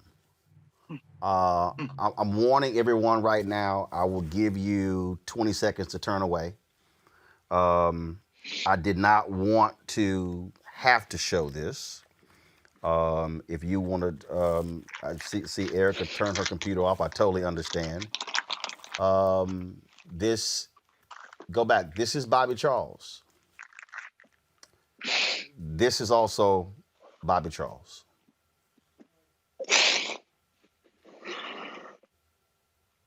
That is what is happening to our children. And this, y'all, is 2020. Emmett Till was 1956. There is no difference. Bobby Charles was lynched.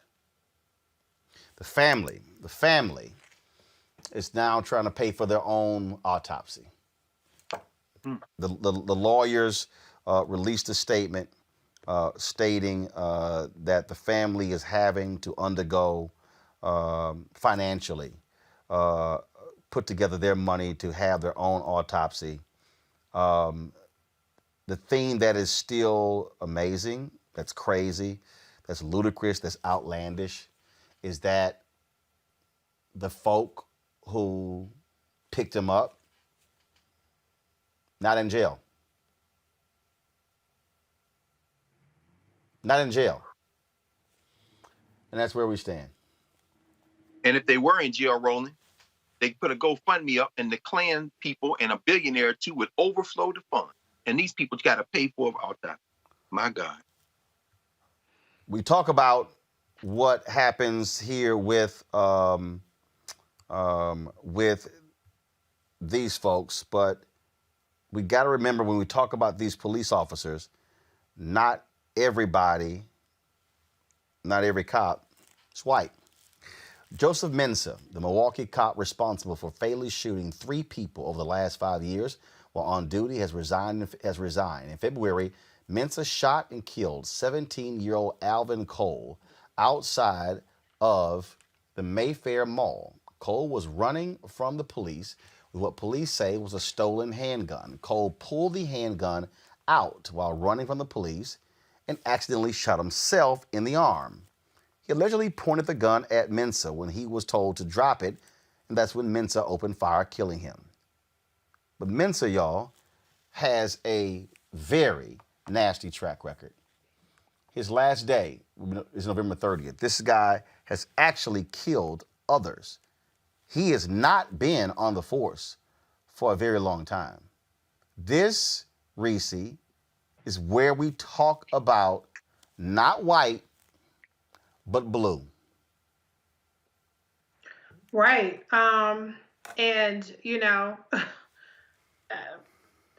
it's just a pattern. It's just a pattern. It's a culture that is pervasive, and it transcends race. Obviously, you know, it's more pervasive to me from the from white racists, but white nationalism, white supremacy is not a strictly white ideology. There are Black people that are foot soldiers of white supremacy, and so, you know, it's a culture. And you know, I'm actually a little surprised that he just simply resigned, because a lot of times when Black people do this, or even sometimes Latino, depending how white presenting they are or not, usually they do suffer more consequences than their white counterparts do. But you know, the victim was Black in this case, so that, you know, obviously gets them off a lot more versus if it were a white woman, like the Diamond person, I think that was, and when, you know, that Black cop went to jail. But it's sickening. And I mean, I just don't have the answers. Now, here's what's unbelievable. This is from a local TV station in Wauwatosa. Wauwatosa police officer Joseph Mensah to be paid $130,000 as he resigns from police department. According to this statement here, all pay earned and not paid to the date of resignation. So he is walking away. According to this agreement, Mensah is entitled to all unused and unpaid accrued vacation time, accruing vacation, overtime, professional leave, and longevity per his bargaining agreement through the date of resignation. He is also entitled to all pay earned but not paid through the date of his resignation on November 30th. The city has also agreed to pay Mensah severance payments equivalent to 13 months' pay through December 31st, plus Mensah's share of the cost of health insurance continuation. That adds up to $19,500 in deferred compensation and a one-time severance payment of $15,000. Both payments will be taxed as required by law. The previous payments from the city to Mensah add up to a total of at least $45,000. So along with severance, along with benefits, Mensah is going to walk away after killing 3 people in 5 years, Erica, with $130,000. Yep. Of course he is. And this is the culture as Reese just lined out, you know, that whole blue wall.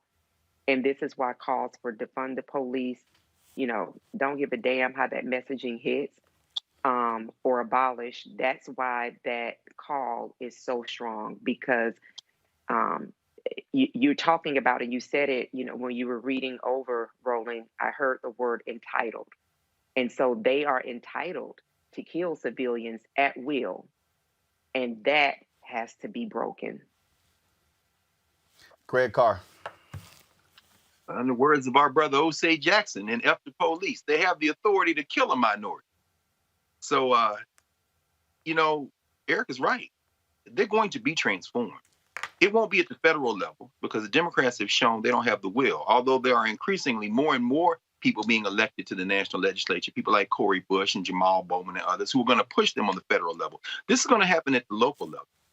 And I don't know who that officer is, but I know his last name is Ghanaian.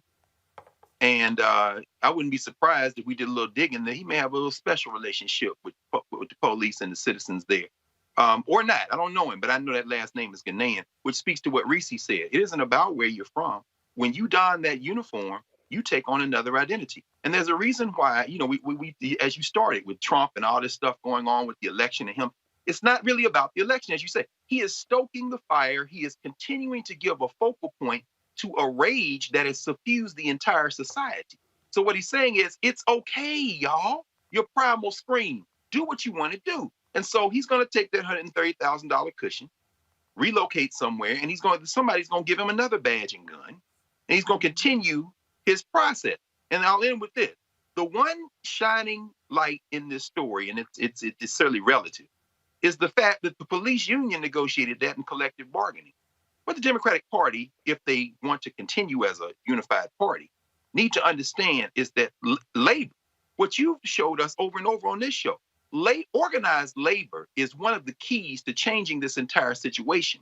If people say they're against unions, however, when it comes to the police union, they somehow look the other way, you understand that type of collective bargaining power needs to be held by every union in this country. And if you are working, you need to be a member of organized labor, because he's walking away with something that has been given to him, not because of him as an individual, but because of how that society, how that community, how this country has viewed police unions. Drop the police off and treat all unions that way. There's a lesson in there, small though it is, about the power of organized labor. Absolutely. Got to go to commercial break. When we come back, we'll talk COVID-19 in the United States. That is next. Roland Martin Unfiltered. When you hear about sisters like that, who are modern day Fannie Lou Hamers, modern day Septima Clarks, modern day Diane Ashes, how does it make you feel? Go ahead, Roland. Go ahead. You know who I like? Angela Rye. Mm-hmm. And I think because she speaks to the voice of this generation. Mm-hmm. So she's young enough to still remember what that is, but yet old enough to be able to speak it in a way in which we respect as well. I think it's time for women to stand up. I think behind a powerful man is also a powerful woman. I think and believe in being evenly yoked, and I believe in teamwork makes the dream work. So you can't do it by yourself, and it's been proven. So now we have to stand up. We have to, being a new millennial woman, you got to be able to be independent. So if you're independent and you're standing by yourself, you have to mobilize each other and say, okay, I need you, and us together is more powerful together. Hi, this is Cheryl Lee Ralph. Hello, everyone. It's Kiara Sheard. Hey, I'm Taj. I'm Coco. And I'm Lily. And we're SWV. What's up, y'all? It's Ryan Destiny, and you're watching Roland Martin Unfiltered.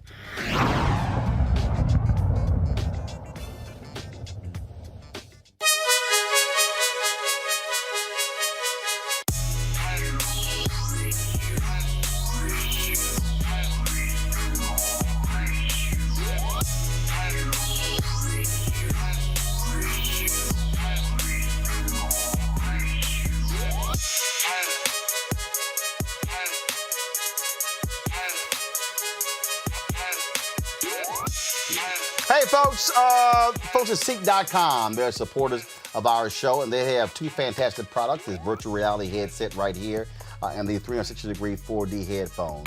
With the virtual reality headset, If you want to watch the VR content on Seek.com or other 360-degree video, all you gotta do is just get one of these headsets, pop your phone right in, and you can actually be right in the room where the content was shot. It's really compelling.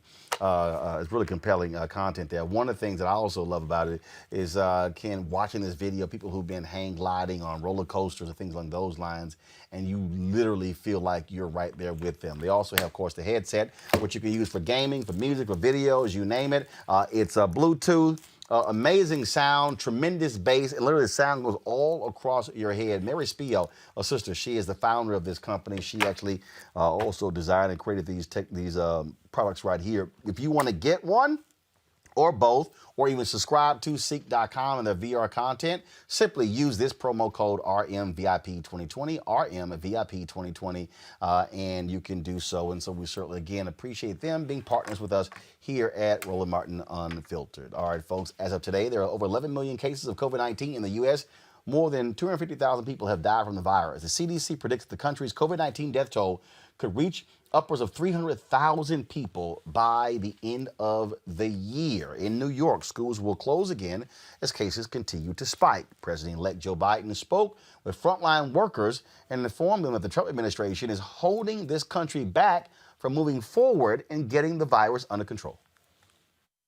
We should be further along. One of the problems that we're having now is the failure of the administration to recognize. The law says that the General Services Administration has a person who recognizes who the winner is, and then they have to have access to all the data and information that the government possesses to be prepared. And it doesn't require there to be an absolute winner. It says the apparent winner, the apparent winner. And we've been unable to get access to the kinds of things we need to know. Medical experts warn if Trump administration doesn't cooperate with Biden and his team, then we will see more COVID deaths in this country. We need to all be pulling together now to make sure that nothing falls through the cracks.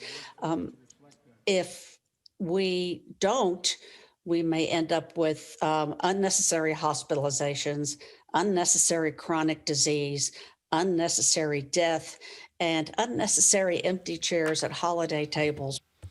But not only that, Greg, we also are seeing here reports that of how the Trump people are really trying to screw the Biden-Harris team as much as possible. Steve Mnuchin, the Treasury Secretary, is now calling for the Fed return money that was sent to them, also ending some emergency loan programs, not willing to extend them through the year.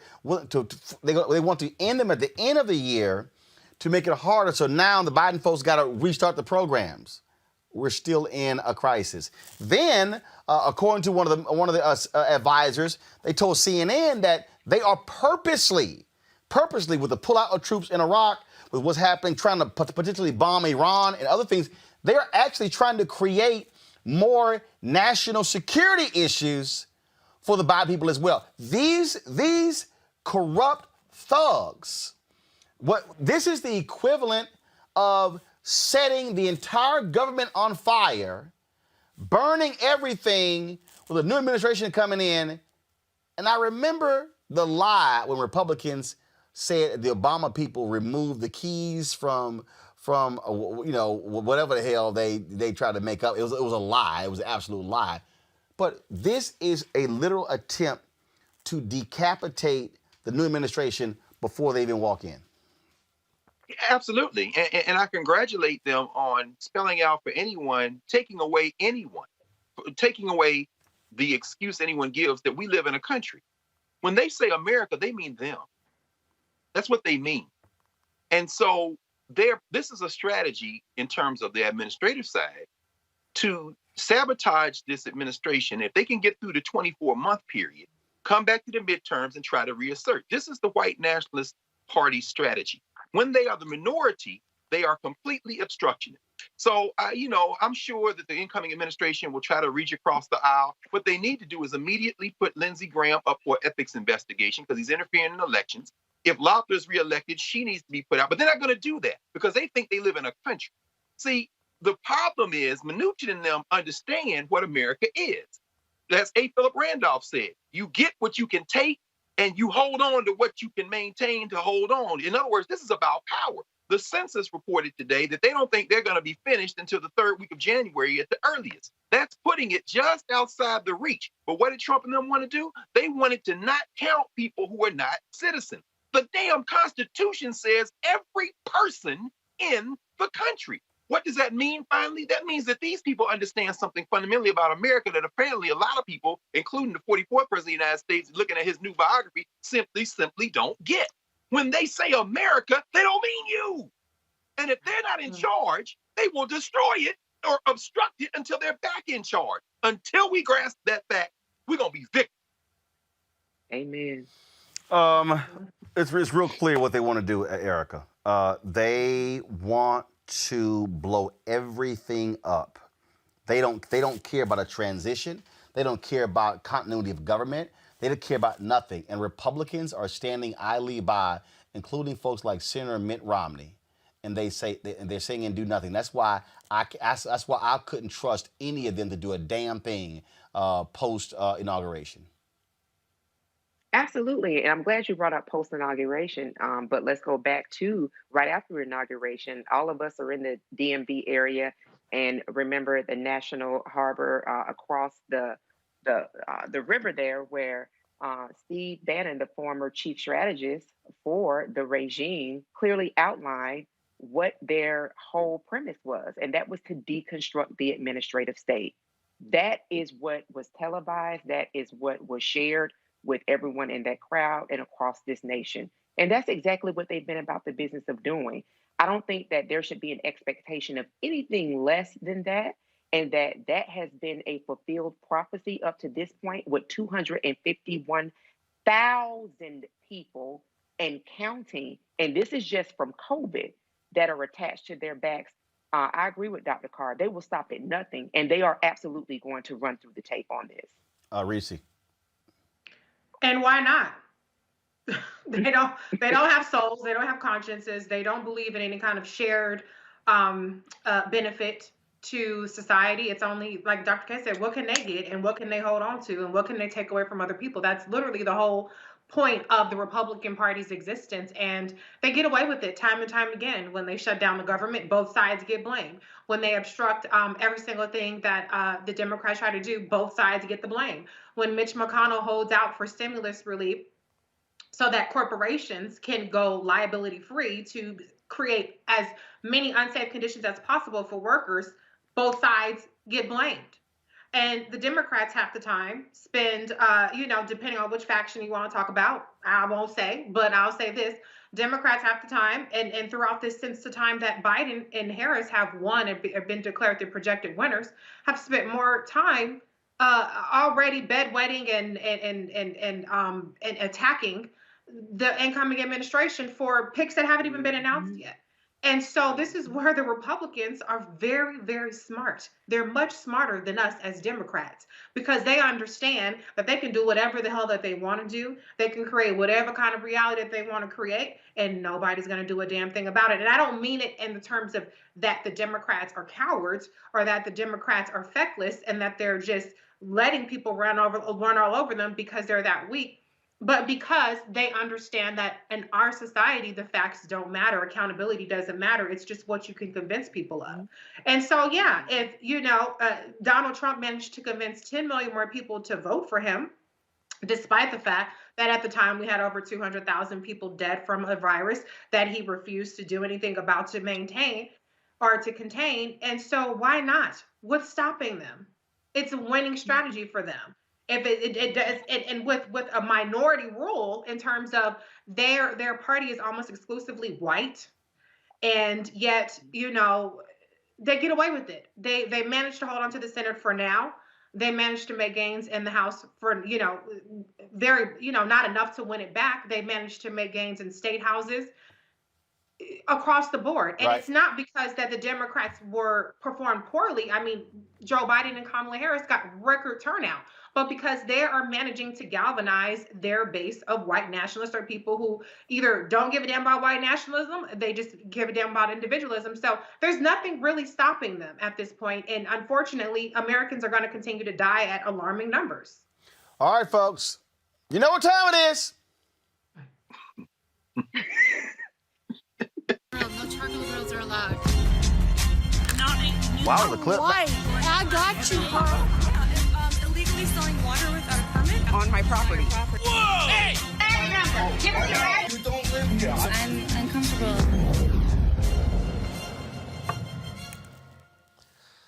Autumn Tillman of San Francisco says her neighbor has been spouting racist rants in the building's hallway for years. She finally decided to confront him, and lucky for us, she captured all on video. Do you ever shut the up? Ever shut the up in front of my door with your racist every day? You are this, Asians that. To go live in Asia. Funny how it's a white country. 200 years of white supremacy. If you thought Asian lives matter, they don't matter to us one bit. So, Reese, she confronted him. A local station interviewed him. He made it clear, hey, we should only look at white. I only care about men. I don't care about Asians, black people. I mean, that's the whole deal there. To me, if you're the building, you boot somebody like that out. I mean, this is an unrepentant bigot. And why not be? It's Trump's America for now. So what's the point of even hiding? Come on out. Wave that flag. Wave that white supremacist flag so everybody can see it. What's going to happen? I mean, you know, for a while there, we had a decent run with people going viral and, oh, this person lost their job and then they passed the Karen Act or whatever else in some places. But what's stopping them? You can't reason with these people. This is what they believe. Look, I mean, this is a liberal San Francisco, Erica. Ooh, child, liberal, progressive, all these cute terms. These folks are white. Okay, the beginning and end of the day, they are absolutely white. They relish in their whiteness. They are 1,000% white. I don't care if they marry somebody black. I don't care if their best friend is black. These folks are white. And I'm with Reese. Let your freak flag fly. Let everybody see who you are. Because, you know, at some time in the very near future, you will be the minority. And I'm wanting to see how bold that they are going to be when that time arrives. But for, you know, the time being, this is just par for the course. And this is nothing that it definitely is surprising to black folks. Absolutely there, Greg. I mean, it's like, look, I mean, this is what we see. Bottom line is these folks out here, and that's why rolling the video is so important. And you know what? Yeah, confront his ass. Confront him. Every time. You run up on a racist, confront him. Roland, this has been a harrowing 2 hours we've spent this Thursday. All of those heavy stories, all of that. And so to end on this note, it just reminds us, everyone watching, the thousands who are watching, this is why you have to support Roland Martin Unfiltered. Because when we leave this space in a second, and you look at this commercial and news entertainment media, not only are you not going to see any of these stories, the ones that talk about the same subjects, you're not going to hear any of this conversation. And if you watch that other BS long enough, you might think that's reality. That white man, Reese, I'm with you. Reese done had enough, y'all. It's like, look, I ain't got no end. Look, Donald Trump, what has he said different from Donald Trump? Nothing, except what Trump is doing, McConnell and them, they have weaponized this man, and now he can just walk the halls. Yeah, he's in San Francisco, but they have priced out the kind of people that wouldn't film that. That dude would have been laid out in San Francisco 30 years ago. First of all, they'd have been like, we ain't going to complain to nobody. You ain't going to hear him no more, sis. Is that him? Good, we got that.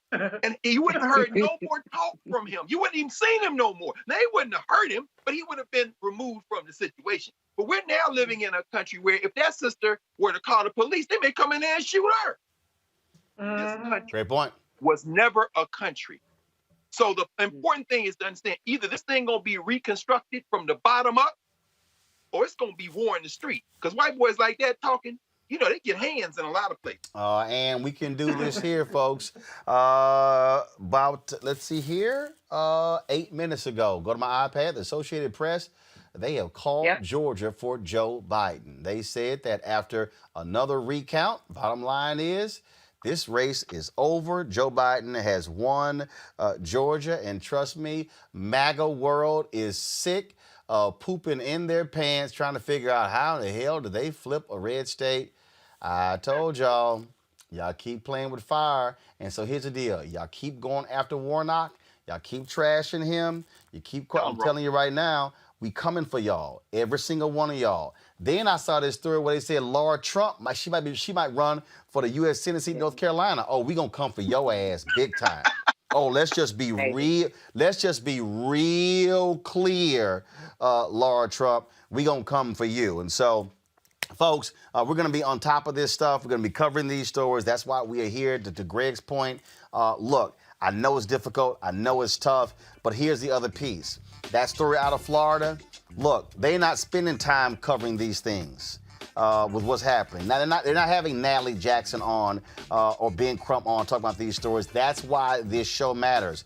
That's why it matters, where we actually control the narrative. We control the conversation. I don't have to ask somebody's opinion or ask them, can we please cover black stuff? No, that's not happening.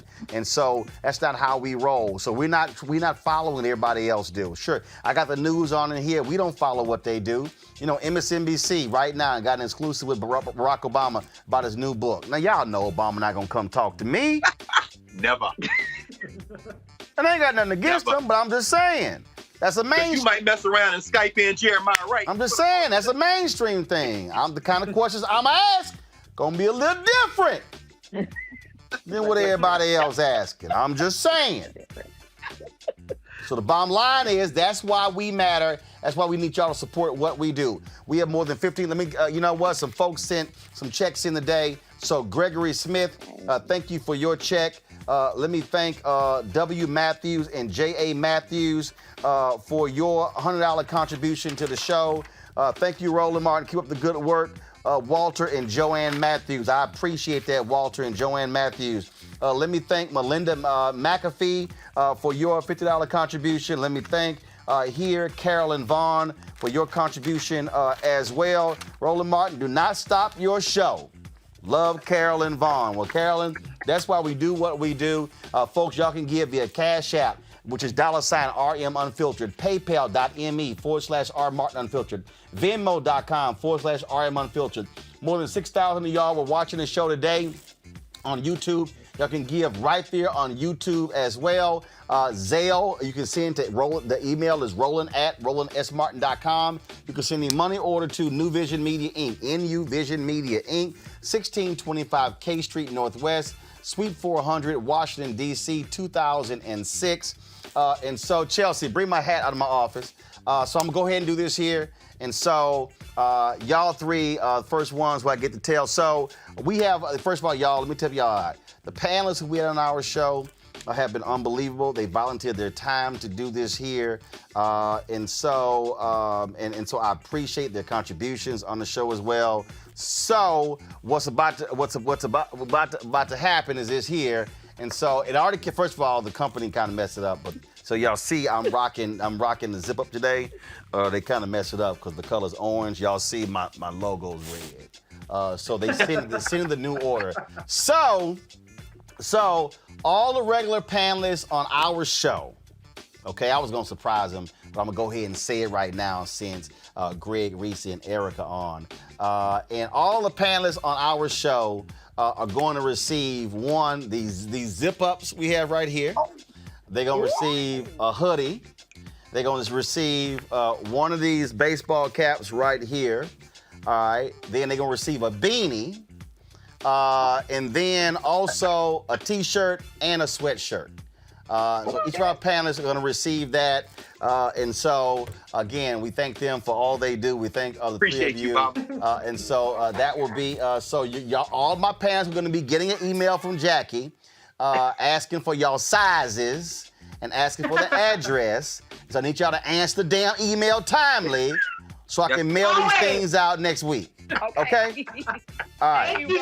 That's how. Appreciate you. I ought to make you black folks drive by and like have a tent outside and just say here. So we'll work that thing out. And so I appreciate it. Folks, I'll see y'all tomorrow. 3 of y'all have a great day. We got to go. Holla!